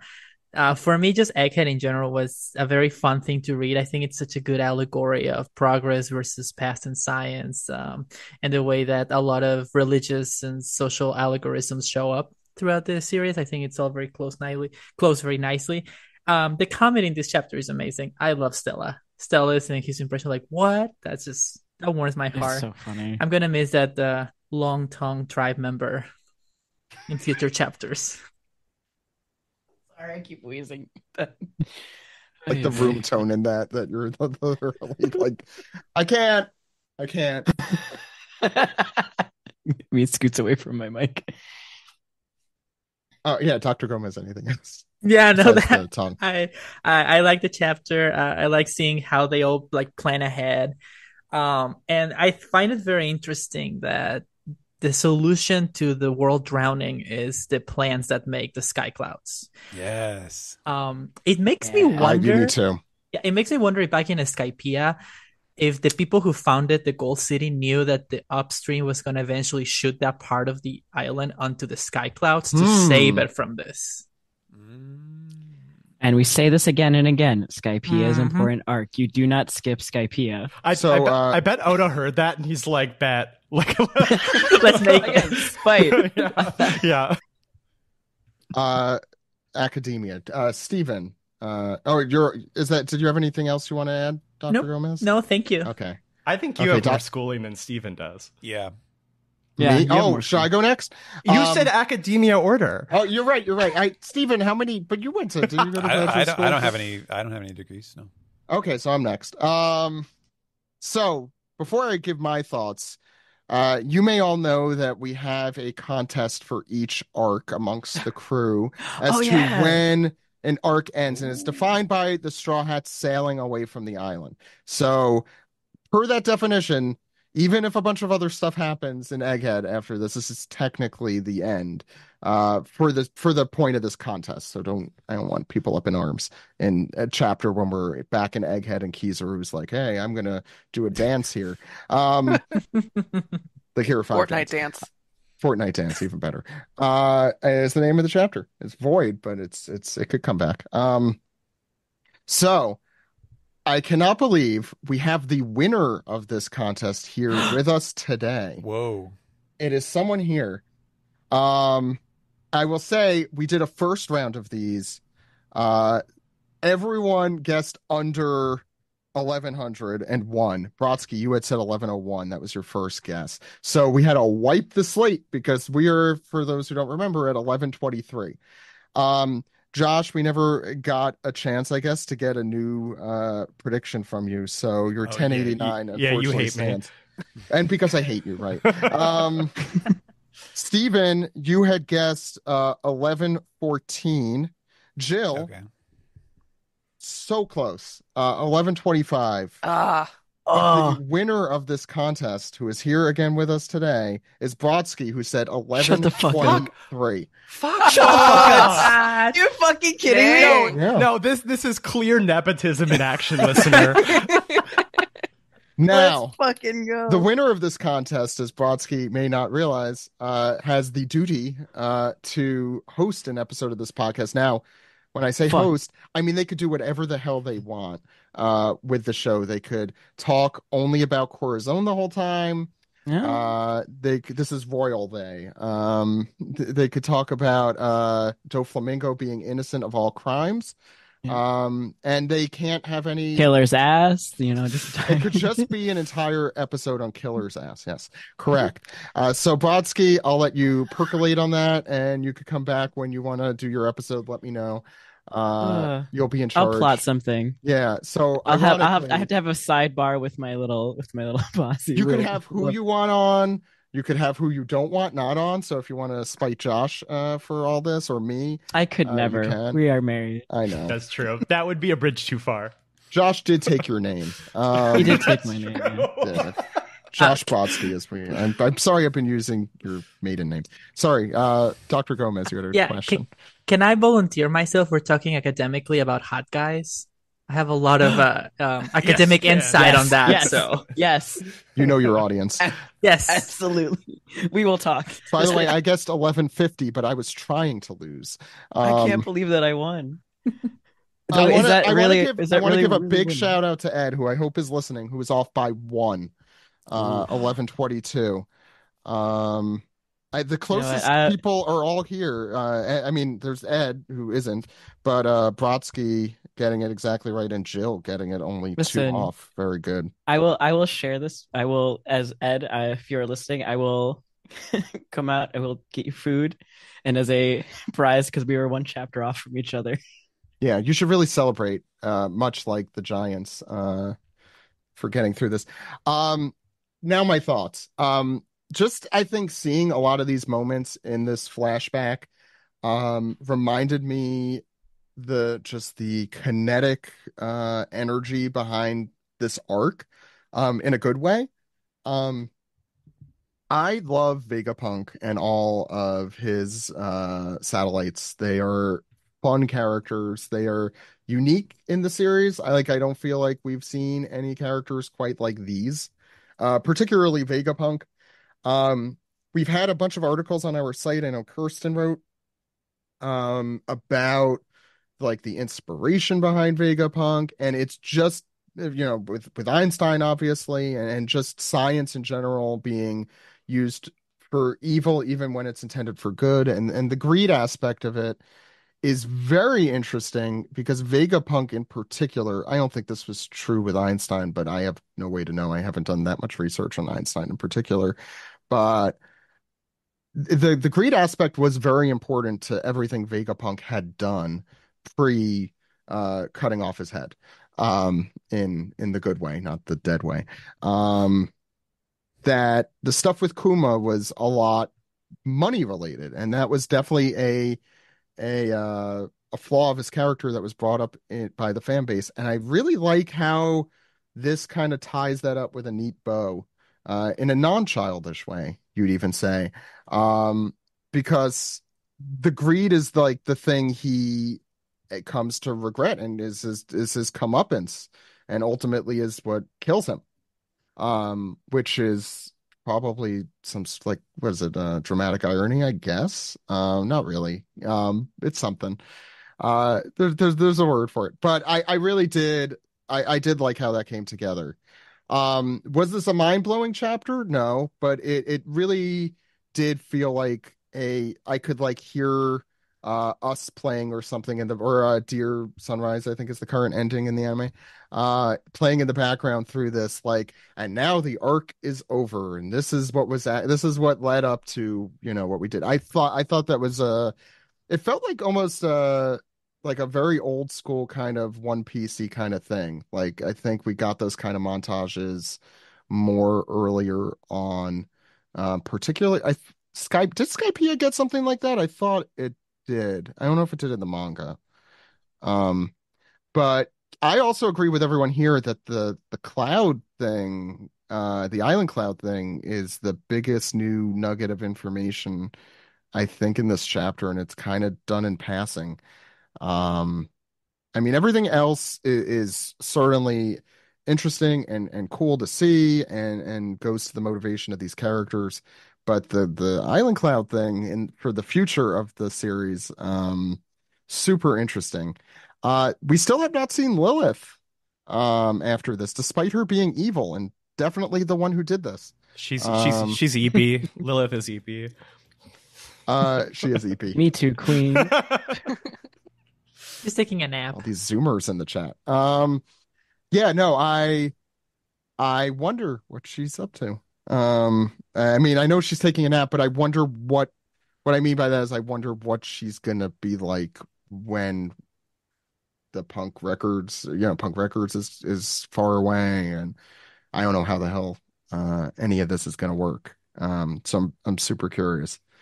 I don't know if I have anything else to say other than I'm really excited for Elbath. But that's not to say I won't. I think overall I really enjoyed this arc, and I know there's recency bias, but the stuff with Emmett in particular, I thought really gave it a nice emotional punch at the very end in a way that didn't feel like a cop out. Sorry, speaking of cop out, one last thing. People who have listened to the show for a long time may know specifically I hate amnesia used as a literary device in One Piece in particular.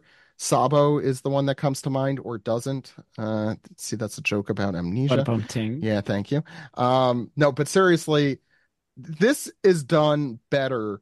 There's an explanation as to why they have to do this, and that's that York can't find out about it. They probably don't want the government to find out about this plan. There's reasoning behind it. It is super convoluted, but also he's a humble genius scientist. So like having a mad scientist kind of circuitous plan, I guess, makes sense. He did leave himself a nice note. Mm-hmm. He did. LOL. To be like, you'll have some fun later. Yeah. It's like when you're drunk and you ROFL. tweet, and then in the morning Yes. you wake up, you're like, You're like, Oh, what does I that have no mean? memory of this. What the place. hell did I do last night? Uh-oh. Oh God. I Yeah, erased yeah. my memories. Vegapunk posting "I'm drunk" on main. what he gets for trying to Gandalf cut out. voice. I have no memory of this place. He's picking a fight with his own post-its. Who who else? Josh, you went to school after college, right? I did. Okay. Um, Did Jill? I don't. I have a bachelor's. So do Okay, I. so no. Jill, Okay. go ahead. I'll go after you. No, Oh, but okay. Josh has to go because of the academia. Oh, whatever. Jill, go. I don't care. All right. Well, kind of going off what Zach was saying. Yeah, same thing about the amnesia thing to me. I'm usually not a fan. It took me a long time to like accept Sabo's whole thing, and that's mostly because I still don't. he figured his memory afterwards and it failed everything. But I like this because it actually doesn't change pretty much anything. Um, I mean, we already saw the events play out as they did, and they made sense to me even without this little backstory. But also, it does make more sense that like one of Stella's parts who sleeps most of the day could suddenly outwit every other bit of Stella.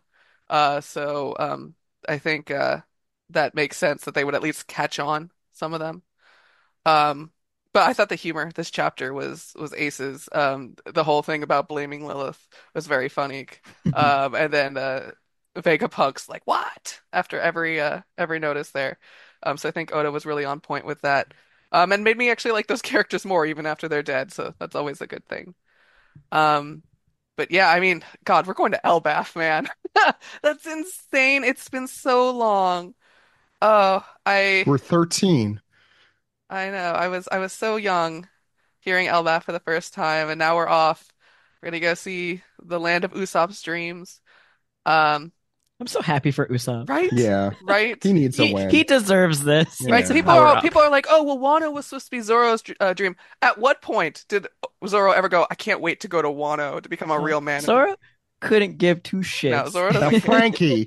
Frankie and this arc, Yeah. which I'm sure people should be That was saying. I'm a little sad about. Like, why Frankie needed did Sanji have that moment? Shouldn't Frankie have had that moment with Vegapunk. Vegapunk there at the end.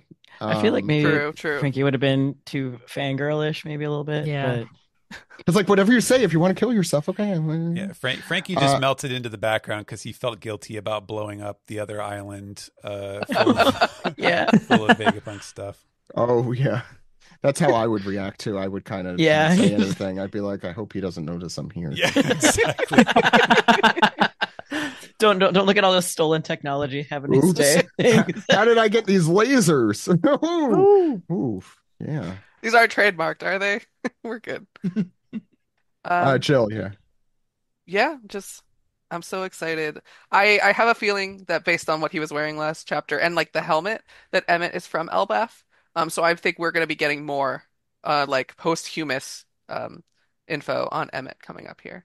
And also every time I hear Emmett, I think of Emmett Selk waiting for 12,000 years. No, listen, Joe. Yes. Every time we said Emmett, I'm just sitting here like Emmett Self. Emmett Selk.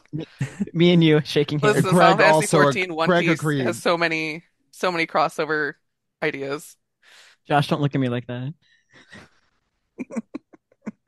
Yeah, that's pretty much it for me. Yeah. Josh, I think you were on deck. Okay, I'll be a hater. I mean, the chapter's fine. I like the chapter. I like Egghead. I obviously, you can tell by my chapter prediction, I thought Egghead was going to be shorter. But you can't argue with the mileage we got out of this arc. We got some questions. We got some answers. And all in all, I had a good time. This chapter wasn't my favorite. I do think it feels a little we pulled this out of our ass in hindsight. I wish this idea that there had been like a blank 2 weeks was sort of more present in the text, and if it was, I forgot. So like I sort of wish if it was planned. I don't think it was. Yeah, if it was planned, I wish it had been more of like it didn't have to be like a plot point. It could have been like, oh, it's weird that I recently forgot everything or whatever. Like, you know, just well, the letter, times. I guess. The letter, I guess, kind of that circle. I guess it was a little it was a little whatever, but I agree that the humor was really good. And I think what sung for me in the chapter was it really ended on a high note. They've got the Vegapunk endorsement for crew to reach the One Piece, which is cool. It's like when you can get the unions to endorse you for president. It's like a similar sort of So I mean that's really cool. Like even these like major because all of like the world class figures that we've met are like completely opposed to Luffy getting the One Piece because they also want the One Piece. But this guy, he's like, you should have it, and I think that's cool. I didn't love the chapter, but I loved things around the chapter. Steven. I just keep thinking about Jill was saying something about York sleeping all day, and I was just thinking to myself, like, can we just say what a queen? Like she sleeps all day in order to formulate schemes to screw over all of her soulmates. Like what a dream job that York has going on there. You all like evil people. I support York so much. She's probably my favorite Vegapunk. Like I believe you.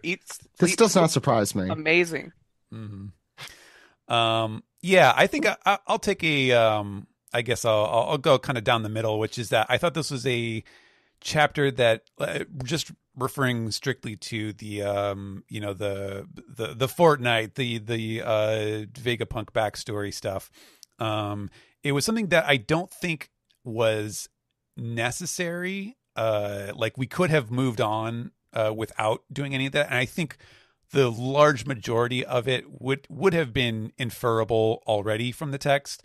But I do think that it will probably make the arc as a whole, I just a little more well-rounded. Like it does kind of seal some of the, I guess the plot hole cracks a little bit better to have it all kind of laid out in one clear sort of narrative arc of when they found out and then what they did and why they reacted the way they did. So I thought it was satisfying, but it was also kind of like, okay, well, how much did we really learn this chapter? There were a few nuggets, but not a ton. Having said that, though, I did think it was a nice send off, if that's what it is, for Vegapunk. Just like what an interesting, there's so many different facets of his personality that we see in this sequence of him being obviously very comedic, and even kind of accepting his fate with a lot of comedy. It is just very, very funny that he taunted himself in a letter and then zapped his mind and picked up the letter and got angry at it. There's just something very funny about that. And like combined with the show of intent, where he's like, if I'm gonna die, it won't be for nothing. He had some very cool emotional moments as well. And I think I will always remember Vegapunk as having been by design an intensely human character with a lot of contradictions and warring angles to what he is doing and how he feels about it.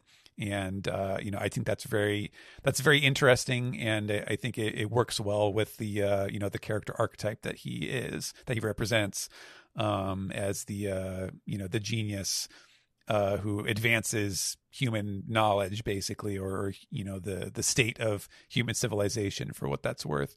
And I will, if this is the end of Vegapunk, I will miss him. He was a very fun character. But it's exciting to see what we get next with Elbaf. Brodsky, finish us off. A lot of everything was said. First, I'll just say apologize again for my. No, it was great. Brain. Don't you dare. It was great for you and for for content, but I feel a fool. But we're all tired. Again, it was a good closing thing where it's like, it kind of was like a little bit of a recap in itself too, without like outlaying everything. It was like very just like quick, being like, let's close up some of the other things. How did the transponder snail get in there? When did he decide to do this recording? Blah, blah, blah. Like it kind of had like, it felt like a good, just like little closure. Like, let us just patch up some of these holes that were around. And to like be able to transition on into like the next area. Well, also like pointing out, being like, hey, like, don't destroy the sky machine, because that is what will save us, as they're about to like blow up, the island. And now we're all just like, so that's not good if they get rid of that. So I think it was good. I was very satisfied, I think, by this chapter. I laughed a lot, which I think was needed after so long, I think, because we had all of Kumo's, which made you cry constantly, and then you still had like everyone like kind of like dying and all this stuff happening. So it's been like very emotional, like quick beats. So just going back to some like small bits of comedy, I think it was nice to smile at the end of the chapter. I think is like just an easy way of saying that. I definitely agree again with like all of your points and everything that you said. So, but I'm really stupidly excited for Elbaf and like all what's going to happen next. So I'm glad I wasn't any longer than it is. Like, we spent a lot of time there. It was so much information. There were sometimes I had to reread the chapter like twice to be like, okay, you've like, Oda's just like, I'm going to lore dump on you. We've been fighting like Big Mom and Kaido for like how long? Like, he's just like, I got to catch up. I gotta just info dump for a while. So it's just kind of nice to like, now even my brain takes a little bit of a break and we can just go back to having a silly, goofy time for a minute before we get back to serious business. You mean killer's butt? Yeah, I mean, is that not serious business? I just said that. Oh, okay, sorry. Yeah, who's lying here? I might write my next paper. It's the important thing. Yes. If you need any references, or if you interview, I'll pull up my TED Talk. Well, that's going to be the podcast that you produce. Just going to be a TED Talk about killer's butt, and it's going to be like you won't regret this, Zach, at all. Not. It's not really whether I regret it. You won. You guessed the chapter exactly correct months ago. I think I was doing Price is Right rules too. We were, but you got it on. It's like you get the extra $500 or whatever it is from True Caring. Yeah. Brodsky I saw don't the future and then erased their memory. Oh. That's what rating does to you. You just forget everything. It's always about Final Fantasy 14, isn't it? Except for your positionals. Lock onto those positionals. Kairos, awaken. I get these jokes. Anyway, I think we can move on into the next segment. You all ready? Never.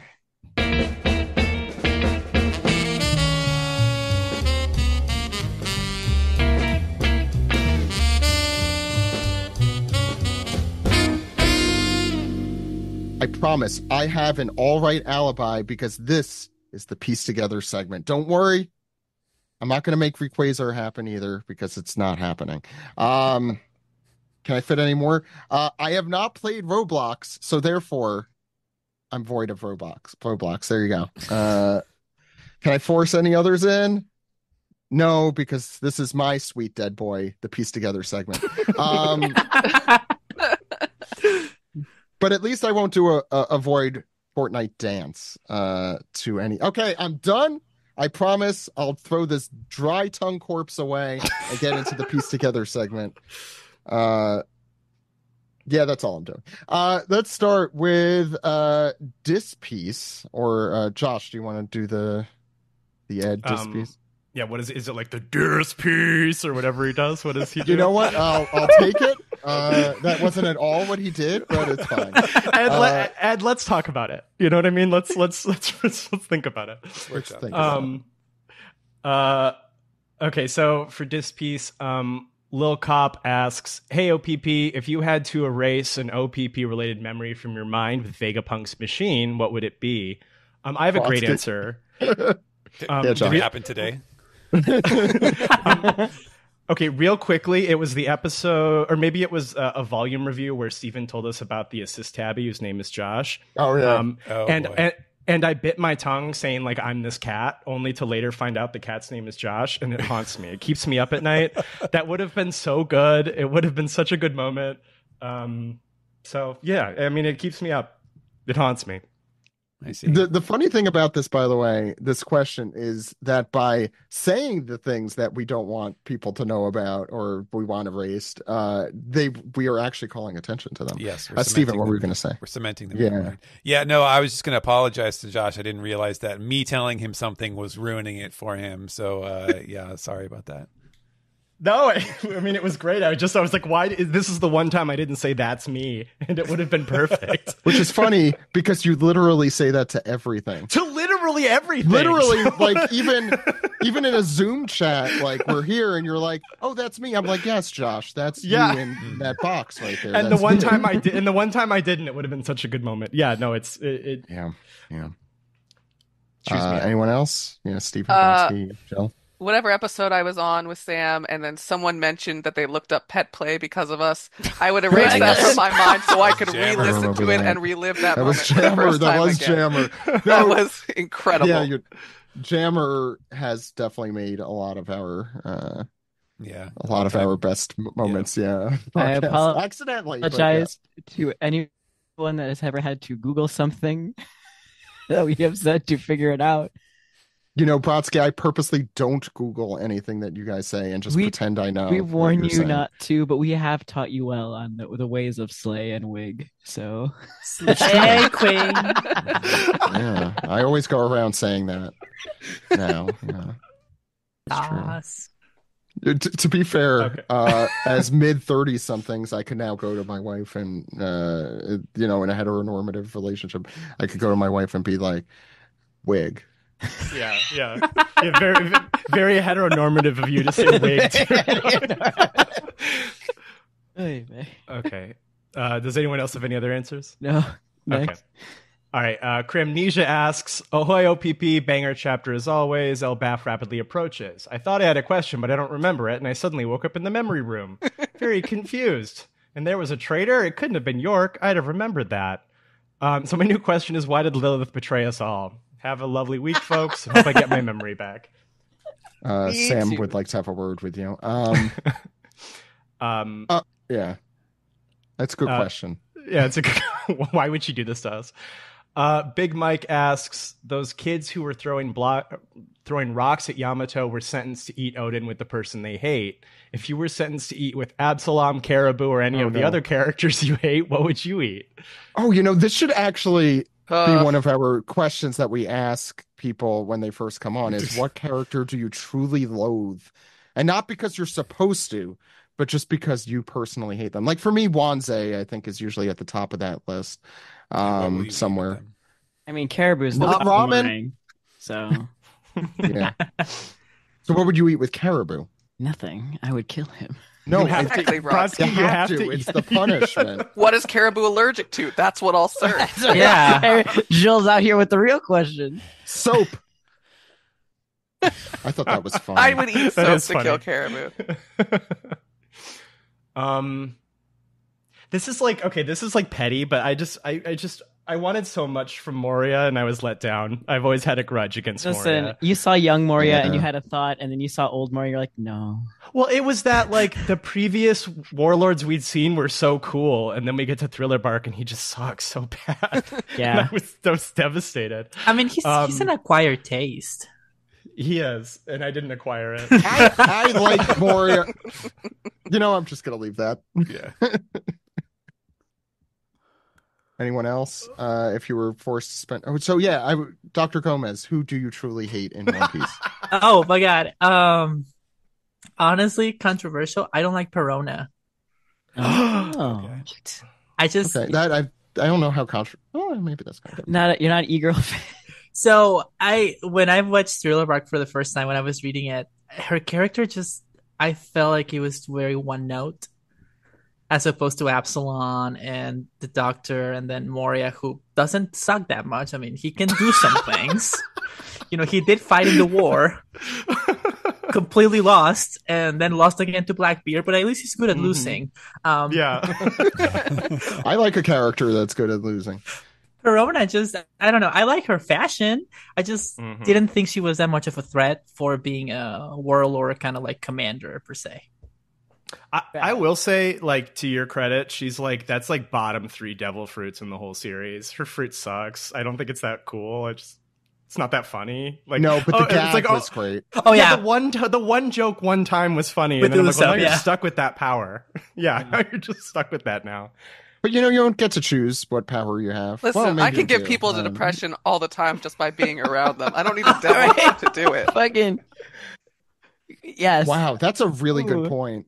Yeah, her devil fruit is the most just anyone could do that if they try. Her devil fruit would not have any effect on me right now. It actually might make me feel better. Let's go. Brodsky, we'll take that off the air. The Usopp immunity. What is it? A negative and a negative equals a positive, so you can't. Steven, did you say yours? This is a good question. I'm genuinely curious. Which character? Yeah, and what would you eat with them? What would I eat with Absalom? I had like these are all Thriller Bark characters. Yeah. I really love Thriller Bark, but it does have some awful characters. Yes. Sorry, not Absalom. I meant Caribou. Yeah. I had like a few months ago. I had a dry pot, which is a Chinese dish that is super. It was the hottest thing I've ever had in my life, and like if it would do like serious lasting damage, I would eat it again. We'll cook together, Steve. Don't worry. We'll take this man out. We'll find out that what he's allergic fair. to. And then...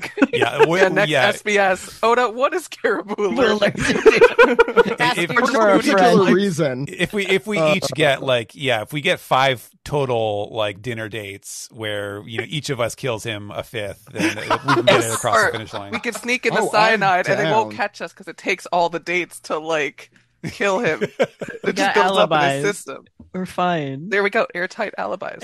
All right. All right. Oh, it's an all right alibi. All right. You know what I say to that though? Wig. Josh, what's next? Okay.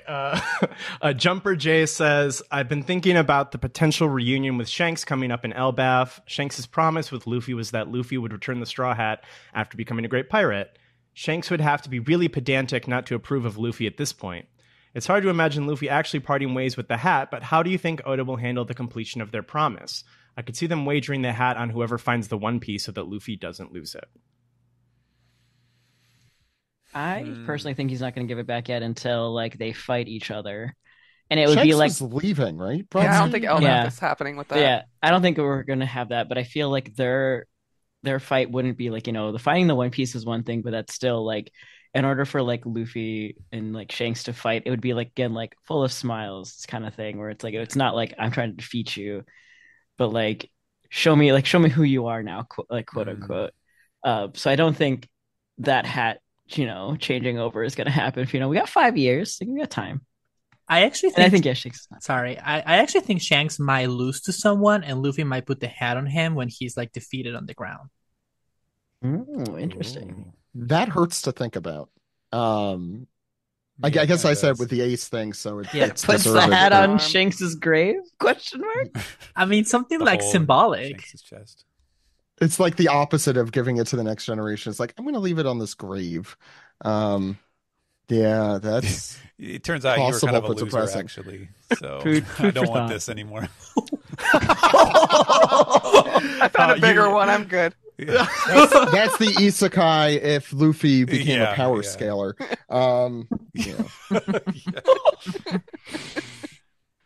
Josh, what's next? Okay. I'm not just Um, shaming you. Mm-hmm. Yeah, all right. Mhm, So mhm. reverse H. Pable says, when it comes to the disc piece, I want your podcast to be the ones who answer it. It's a Vegapunk reference. Oh, I didn't do it in my voice because I realized after the fact that was Vegapunk. When will Robin fulfill her new dream of discovering the truth of the Void Fortnight? Does it involve any of them dances from that video game the kids play? Yes. Funny you sure should hope mention so. that. She will be flossing. Lots of arms and legs. You I know, think she's I only very know- good at gaming. I only know flossing from Bluey, and that I think says a lot about me.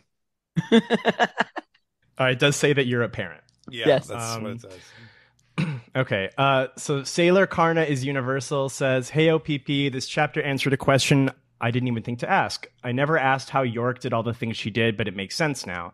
So I'm thinking that Shaka is still quote unquote alive because Stella wouldn't leave the technology behind for York / the government's use." Me too, King. Shaka's alive. That's a yeah. good. Yeah. That's a good point, though. The cloud thing was never really addressed in the present day. Yeah. Hmm. Did Or- they erase that from yeah. their memory? Because that part was like before the memory erasure. They forgot everything. It was. But no, they know Uh, that it belongs there because that's what's going to save. Yeah, I'm Yeah. sure. Well, first of all, Vegapunk. I think the point of this chapter was also Vegapunk is a super genius and thinks of everything. He's 5 steps ahead, playing three-dimensional chess or whatever the saying is. I wonder. I know Edison was doing the thing to get the Thousand Sunny down safely with the clouds, but that's an act that I feel like that would make this chapter feel a little less like, all right, let's just sand everything out and make sure all the contradictions aren't there. I feel like the Um, question will be answered yeah. in the next few chapters, maybe about like the cloud thing. Mhm. Maybe. And I'm going to say the exact opposite, that it won't be answered for a very long time All right. for no Price, particular reason. Yeah. Price is Right rules. Price is Right rules. All right. Okay. Okay. Should never bet about Ken Spotsky. List of people who are still alive. Shaka, RFK. All these people are still living. Shaka. Brainworms. Shaka when the egg hit though. Yeah. Elvis. All these people are still alive. Oh, Wisdom. RFK Senior. Yeah, Got yeah, it. yeah. Wisdom Pythagoras says, "Heyo, OPP, it's pretty wild that Jerry of CP6 fame was on this island the whole time."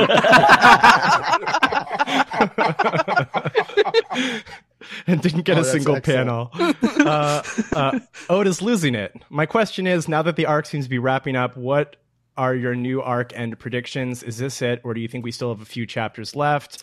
Thanks, OPP. I win. Oh, That's yeah. it. Next question. Yeah, we get a pass on this one. We already did it. Yeah. Yeah, we did do this. We did this a long it, time ago, apparently. Look at me. Look at me. It seems I- very over.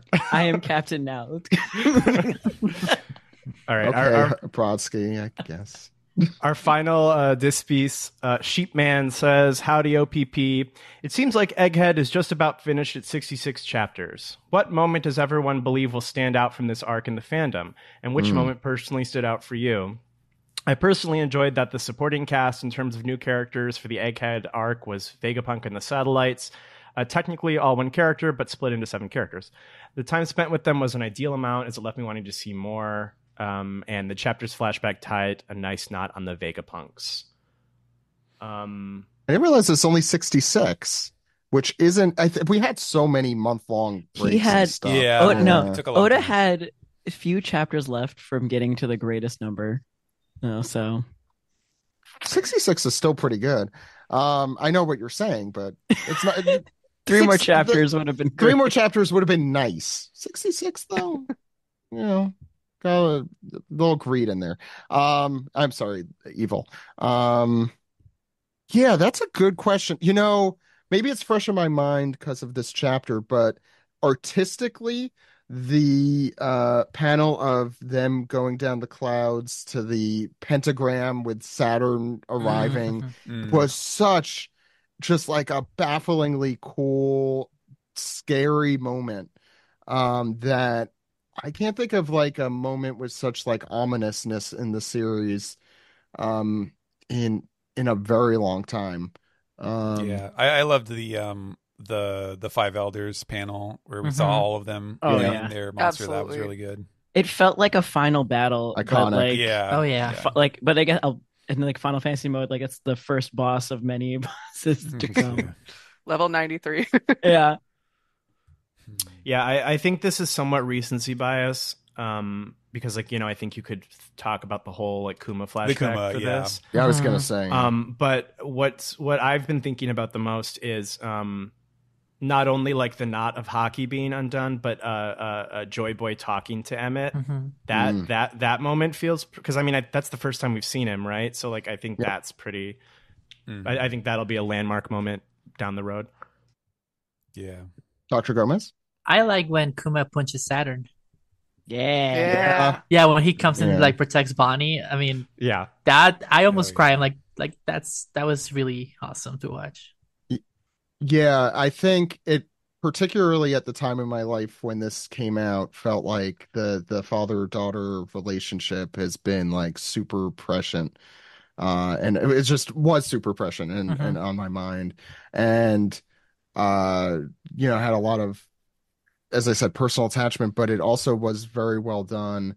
I really look forward to reading this in one go because I think maybe it's podcasting as well, but like doing it week to week and going through each critique and criticism and then this and this and this does sometimes take something away from the emotional impact of those kind of because you're thinking of it critically all the time and you're not just like letting your guard down and reading the thing. Mhm. Yeah. And so I look forward and I hope I'm able to do that. Like I could say reading the Robin flashback, for example, will make me weep every time I watch it particularly and read it. And Chopper's flashback too. So like I wonder how I will be impacted emotionally from that. But it was a very good arc and very unexpected in every twist and turn. Like I think Oda really succeeded in making this defy expectations, which I know is always his end goal. Mhm. Did anyone else want to answer that one? I think we all did. Okay, I forgot who said what. That's it for Dis Piece. So Steven, take it away with what's going on in Reddit. Yeah, you can ask your questions on the subreddit Archipelago over at reddit.com/r/OnePiecePodcast. We have a couple comments here. Lanky Cheetah 6315 says, "Hi OPP, what do you all think of the cloud plant? I don't recall this mentioned before, especially with such importance." It makes me wonder if all of Skypiea was actually created back in the day. Because I don't know Yeah. if this is completely new technology or something that they like found from the That's- ancient yeah. kingdom. That's true. Well, That's Nami has that interesting. technology. Can she make a sky cloud? Can she make clouds to walk on? Need That's a good It question. depends Huh. if she can get the pyrobloin. I was Uh, so you guys talked a little bit. Sorry to, I have lots of things on my brain. It's been a while. Um, the stuff you talked about with the knot and Emmett was being similar to the Witheria Yeah, technology. I thought exactly. was super, yeah, it was super interesting in that we really don't know much about those. That's like the only other Sky Island we've really seen in any sort Mhm. of depth. And it just makes me wonder about them more. And I need to go back too. The Pyrobloin stuff and the which happened to be the trivia answer for like Greg's very first competition like 15 years ago. yeah. Um, it's just kind of crazy that that may end up being super important. When The it's yeah, the yeah, knot thing go ahead. too is interesting. This, I guess, this is me. I'm giving myself a reminder now that I really want to like do a double check on this because it's such a specific thing to come up, but they're not necessarily like the most closely tied, no pun intended, like examples of that, for the one thing being with area and then the other thing being, this hockey that the Joy Boy tied.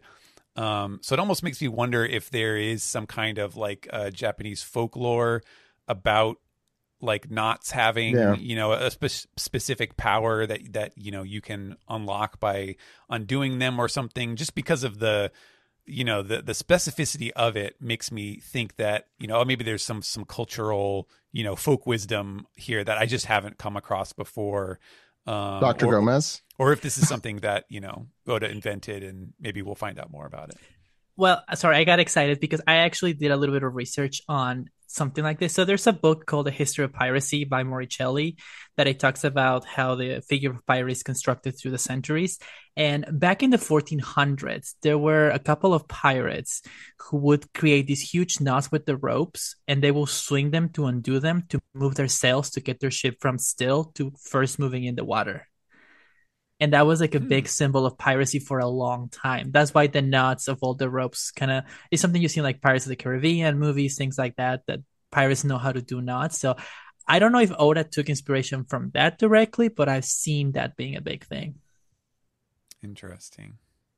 It's a really Oh. cool, it's cool aesthetically, and it's a Yeah. cool idea like potential energy being released through something so simple is a Right. cool Yeah. And, concept. and that it's like a one time it's a knot. You Yeah. Mhm. undo it and then it's just a rope. And like that having like a sort of one time potential to achieve something remarkable like this is interesting to think about. Like this makes me just more curious about with area in particular. Do we know how old? Okay, so I was just looking up Haridas, who was Yes. the main guy. I don't think we know the names of any of the others. He was 97 um as of us last seeing him. So Okay. I like it that they said I think it was an artificial sky island, which it compounds the Mhm. Mm, what's going through my brain right now. right. Right. And I think yeah, I think too, like them only bringing it up kind of at the end is because like then we would have focused too much on it throughout the entirety of like the arc, which means it's not just at the end. Like it's not gonna be the last we hear of it. It's gonna come up again and Mm, again, mhm. and we're gonna have and like another big focus of it somewhere else. and I'll add one last thing, and then I'll shut up. That the fact that no one really knows about Sky Islands and the all the stuff around Jaya make me think that the chance of it being Void Century related increase for me. Um, Yeah, agree. yeah, yeah.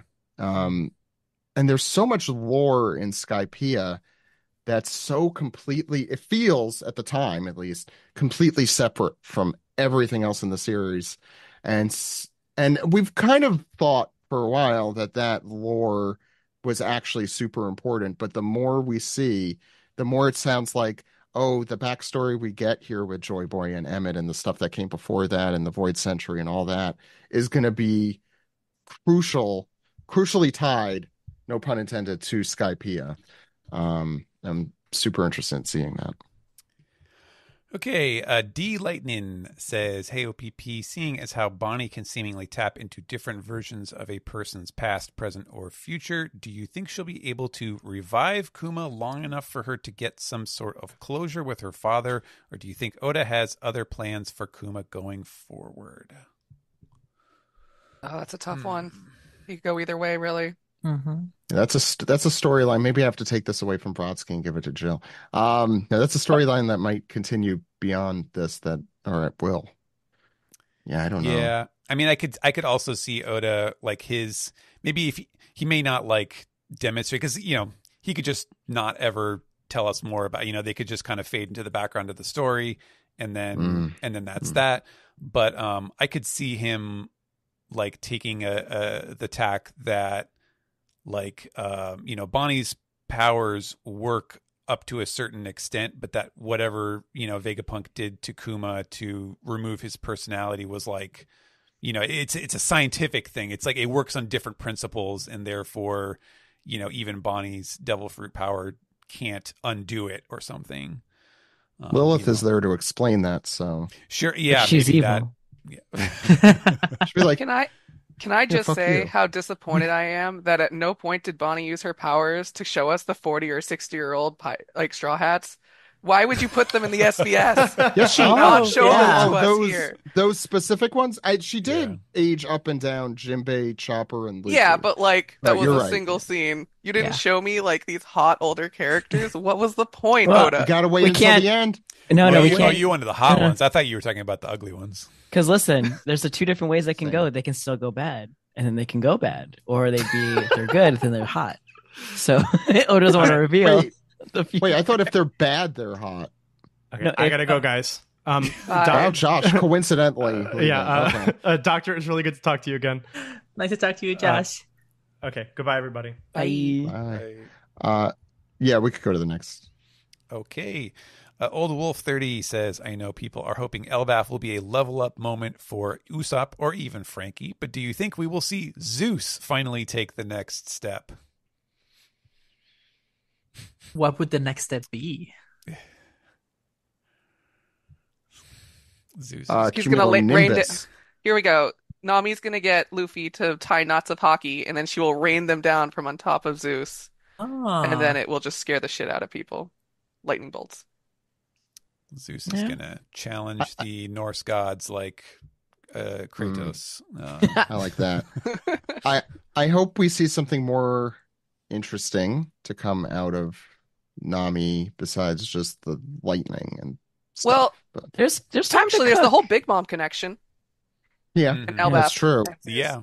She- Then there's There's time that. to cook. Could she get the sun that Mother Caramel made forever ago? Like, do homies die even if the fruit user goes away? Pandora, I think it Yeah, was called. yeah, No, yeah. it was happened? it was different.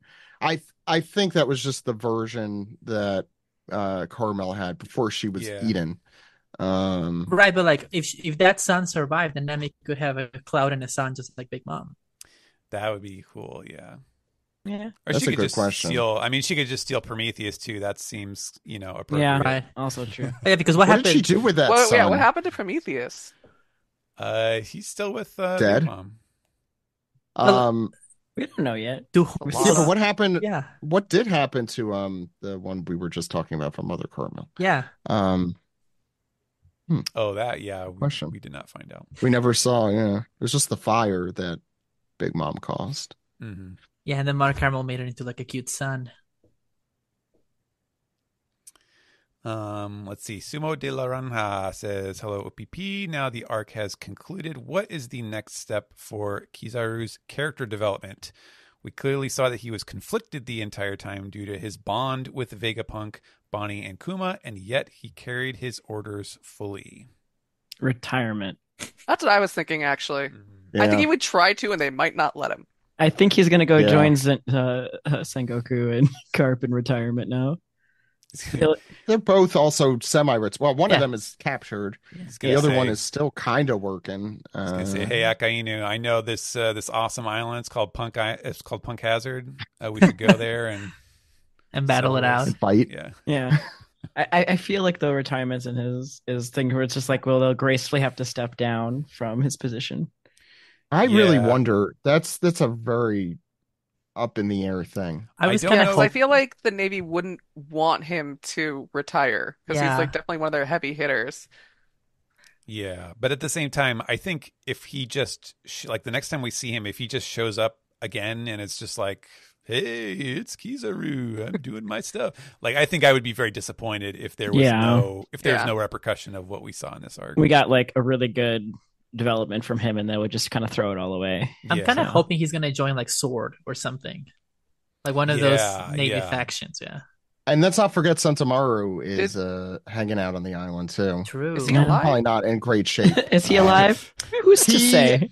we saw him in, I think, like a little panel in one of the like this is everyone who's been involved in this right now. But would the I don't elders know. let him be alive? Like, would they keep him alive after everything? Maybe he and Mm. Kizaru Well, run they're away. They elope. I don't know because They Kizaru go- did do his job. Did he do it well? No, he did not do it well.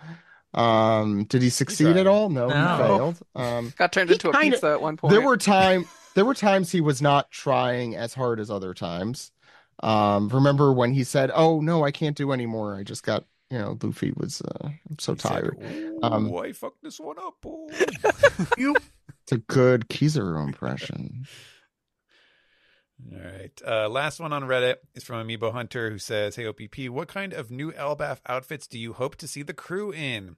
I'm Oh my hoping they God. lean into the style of Elbaf and the whole Viking look. Thanks for the awesome podcast." That color spread, the Absolutely. Viking one.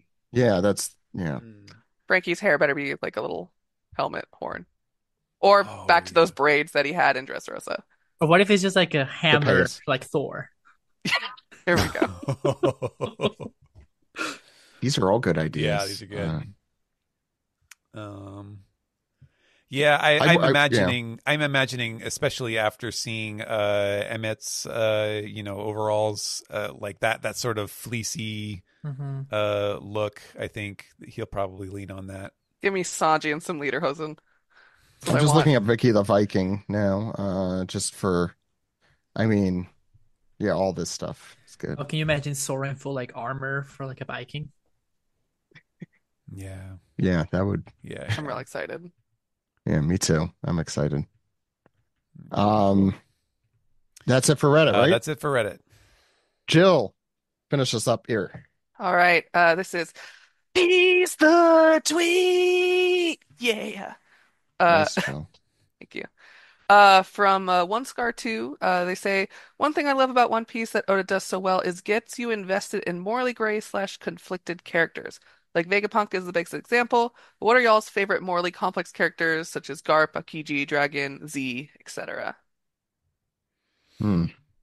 They named a lot of good Yeah, ones there. Yeah. like Vegapunk really does shoot to the top of my list for this category. Kuzan is definitely at the top Yeah, of my list for also. sure. I love Kuzan, and I love how enigmatic. Like you, yeah, I like you could tell he's motivated by things that are just, but yeah, I love his whole thing. And we really don't know Great. where he's going. Like, he could go in so many directions. It's so interesting what Oda's been doing with him.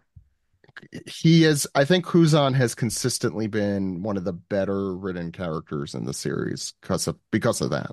Mhm. Yeah. Plus, his new look is so cool with the glasses. Ah, cool.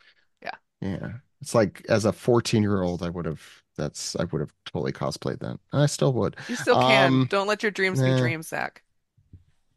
If I've learned anything from One Piece, it's to give up on your dreams immediately. 100%. Yeah. All right. Next, from I don't even know how to pronounce this name. Give it a shot. Pahuelitini. I think that's someone I know, and I just don't know the name. Anyways, they ask, hi OPP, Vegapunk's reactions to everything were amazing. Who would you say is more evil, Lilith or York? And do you think Kumo will recover? The panel of Bonnie gave me hope. York, greed is, I think. Yeah. Again, I think I brought it up more like the greed is kind of malicious intent, whereas being evil, you can just be a little cunty and that's fine. It's interesting to me that the only two that are left are evil and greed, and it's like are they still kind of connected together? Yeah. Because I don't know. There could be some interesting things that happen there. I mean, in a symbolic way, that's all that knowledge leaves. Evil and greed. Humanity's legacy. You're Oh, that cooking breaks there. my heart a little bit. Mm. I mean, I do agree. I think that there's like a lot of philosophical stuff you could take away from that. And I do like the idea of like greed, evil only kind of being able to reach its full potential with greed behind it. Um, and greed is almost, I can't think of an example of greed being good, despite FMA, kind of okay, well, interesting the way that works, actually. yeah, yeah. That is interesting. The word kind of. I think kind of is the No, well, I answer don't know. there. I was thinking about it because he was talking about like, oh, I cut away like, greed from me, and that's kind of what Father did in FMA. Um, it's There are a lot interesting. of parallels, I feel like, with the Vegapunks and that. Mm. It's much less evil, but yeah, even Lilith, the evil one. Yeah. But What I, does anyone have a single example of an evil thing that Lilith has done? She tried to take them uh, hostage at the very first scene. the funny thing is, her Okay. gag at the beginning was, "We need to bilk money out of them." So she was. So I is don't she remember saying that. the most evil thing of all is greed? She wanted Mm. research funds. Yeah. Yeah, Okay. she did. She definitely mentioned that a few times. Um, I mean, yeah, I that's a think good question, though. I feel like I feel like these characters were a work in progress at that point in the arc. I thought it was figuring it out. Yeah, maybe Vegapunk just wasn't that evil, but he was extremely greedy. Like maybe it speaks Yeah. more to Vegapunk Yeah. specifically. well, yeah, he wanted all the knowledge that to have that greed. Yeah. And the Yeah, money. It is. Yeah. Well, you mentioned money, but like Vegapunk himself was not greedy in terms of wanting to be wealthy. He wanted the money in order to further Right. The the research. research. Yeah, and that was where his real greed. That he just wanted to know everything. And he did. Yeah. Yeah. He succeeded. Good for him. Yeah. All right, and the last one on piece of tweet here is from Shaheen SD, who says, "Hey OPP, do you think the new anime from Wit Studios will have new voice actors? What would you like to see animated? I would like to see the cover stories. And now that the arc has ended, which character from the rest of the world would you like to see? Have a nice day." Oh, like, and that's a very separate question, I Yes, guess. those Okay. are two The second one? questions. Basically, like, what do we kind of expect from the One Piece regarding like what do we see animated and new voice actors? Then what character do we expect to see in the manga coming up? I hope they bring the same voice actors. It would be kind of harsh to, or at least people that sound similar. I don't know if they can with the ages of most That's of the them. that's the issue. And I know Kazuki-o, I hope he's doing well, but Oof, didn't he have a yeah. health Mhm. issue recently? And he hasn't. Yeah. Yeah, I Does not don't sound even good want these to. days. And look, They- he's very skinny too. I Yeah. hope he's okay. But all my thoughts are with him. So he hasn't said anything about being unhealthy except for this one instance. Maybe they'll do, the unproblematic Justin Roiland thing of like just replacing them with actors who are really good at mimicking, the younger versions of those actors. I think so. That's Did what I'm movie thinking. one? Did movie one have a completely different cast? It did, right? The Ganzak OVA did. Yeah, Mhm. Yes, that's what I'm yes. thinking of. I mean, I'm torn because I kind of want it to be its own thing. And if you start bringing in the voice actors, and I like I get it, they are iconic. I'm going to be the first one to, say how much I love all of them, but maybe doing it completely different isn't a bad thing. I think what's probably going to happen is they're going to have a new cast and then bring back the old players as like Other one-off characters. characters, Yeah. small characters, Yeah.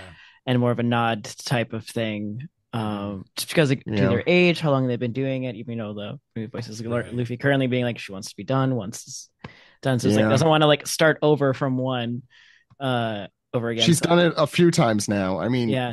Opla also yeah. had So, that. so I really think it's going to be. I feel like English voice acting cast will be the same. Japanese voice acting cast will be different with cameos from the originals. That sounds good. Yeah. I don't know. I want Yeah. everything to be different. If I we're doing a I, new thing, I want it to be completely different. But that's I Well, just I me. wouldn't mind like yeah. fun cameos, like if we got up there and like, like Luffy's voice actor now was voicing like Joy Yeah, Boy, like that would Yeah, be wild. yeah.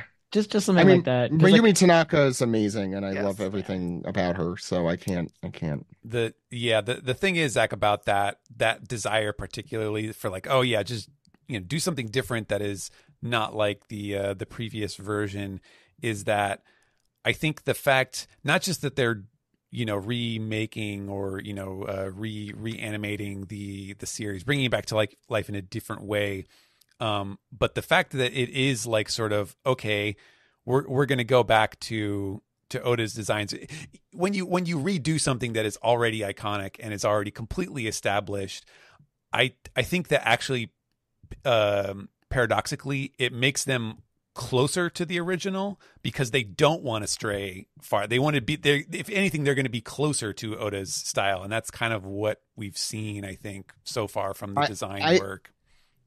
I agree with what you're saying. I'm just like, if it were me and I were making my own thing, totally I would get make it completely Yeah. different because we already have the thing. Let's make it Right. a completely different thing. Like, more faithful, sure, to the story, but like make it like busted out of its seams a little bit. Like make it look different. Yeah.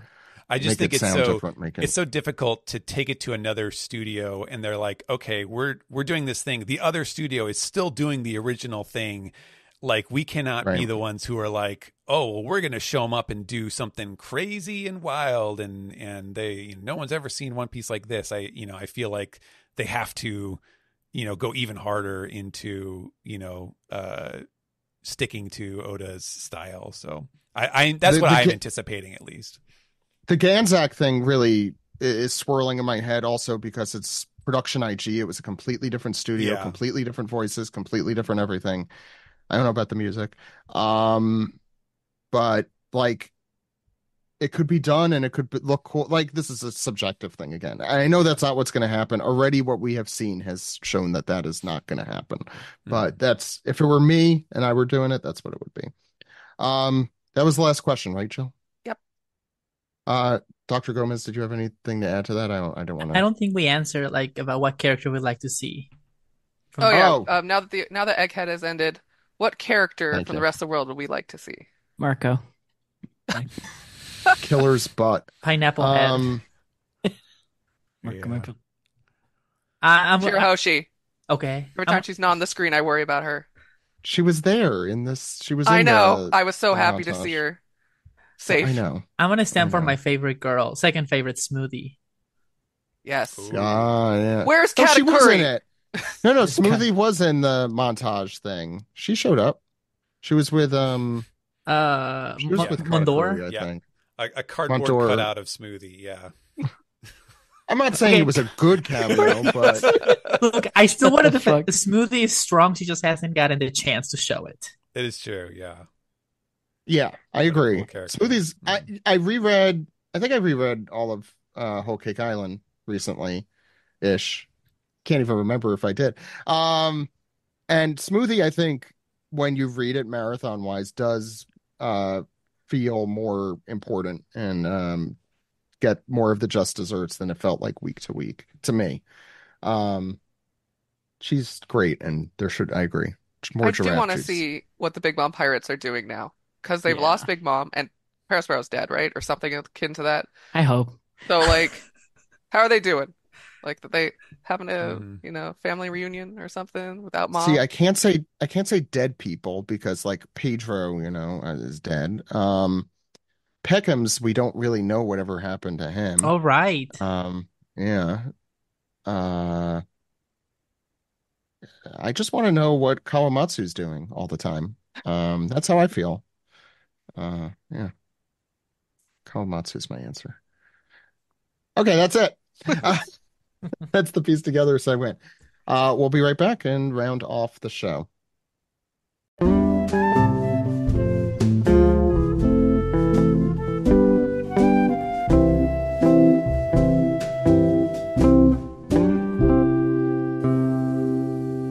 This has been the One Piece Podcast, episode 830 for the week of Monday, August 19th, 2024. Dr. Gomez, thank you so much for coming on. It was really cool to hear from an expert in the series finally. I think you guys are the expert. I just like to write about it. No, but in all honesty, it was really fun having you on, and it was great having you, and I'm very excited to see you succeed in convincing UNESCO. Thank you. No, Yeah. it was a pleasure. I mean, this is honestly out of my checklist of awesome things to do in my life. So thank you for giving me that opportunity. I will keep you updated on the research, and yeah, fingers crossed that I get to go through all the obstacles and walls, and UNESCO realizes One Piece should be preserved as cultural patrimony. Hell Yeah, and now hopefully everyone listening will bug UNESCO just as much as they bug the One Piece to get more melanin in there. So we have two assignments for everyone. Anyway, the big news for us as a podcast is next week we are going to be doing a live show. So this episode will next week's episode might be posted a bit late. And it's going to be live, as I said. Josh, Brodsky, myself, Steve, Vero, Mike Patton, Brian Newton, and more will be at the City Winery in New York City. It's the weekend of Anime NYC, so if you were there for that convention, we'll be there after that. And it'll be Sunday at 7 p.m. It's only like a 20-minute walk from the convention center, which sounds like a lot, but when you're in New York which City, is just down the way from Jeff, it's come in your cosplay. I think you could get tickets at the door if something happens and you decide you want to come. I think you can. So, and promo code though, if you want them cheap, is OPP15. Give that a shot. Yeah, that's gonna be fun. I'm very excited. It's gonna be a party. Wine and alcohol and food. Guarantee good time. Right, Brodsky? oh yeah, I will have another bottle to myself. Yeah, forgot about that. Yeah, so we hope to see you there. Free stuff also. And yeah, so the video version of that we will post first exclusively for patrons. So if you want to see that first, you could join us at patreon.com/One Piece Podcast. And I think those are all the housekeeping things I want to mention. Dr. Gomez, if people want to find you and your work, where would people go? Yes, people want to find me on Instagram. I'm an old person. I don't use Twitter right now, but on Instagram, You were 12 when you started listening to us. yes. Okay. I just wanted to, but no, Yeah, I get it. Everyone was bullying Zach, so I needed to like chime in too. But no, they can find me. Wow, you got the hang of this quick. Instagram, I'm Raylene WQ. Otherwise, I'm going to be posting my research through Illinois State University and University of Illinois. It's going to be public domain, and hopefully through the podcast, they will also know when everything is getting published, so people can see updates as I go to Japan and do more interviews and research. Thank you. Exciting. Jill, where can people find you? You can find me at Pyrotes Unluck on Twitter. You can also find me on the Ultra server in Final Fantasy XIV under the name Pyra Unluck in Tuliolol.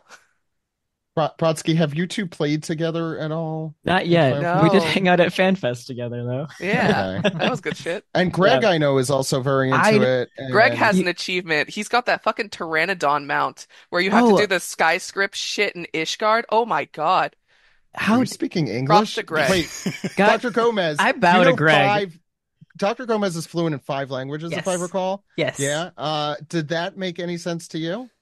I have to review it academically. Okay. Peer review. but I know exactly what you're talking about, Jill, and I'm so terrified. impressed by him. That's such a hell of a task. Like I recently just finished one of the ultimate raids, and so I dude, thought that which was one? ooh, Dude, props. I don't even do Savage. that's what I'm doing now.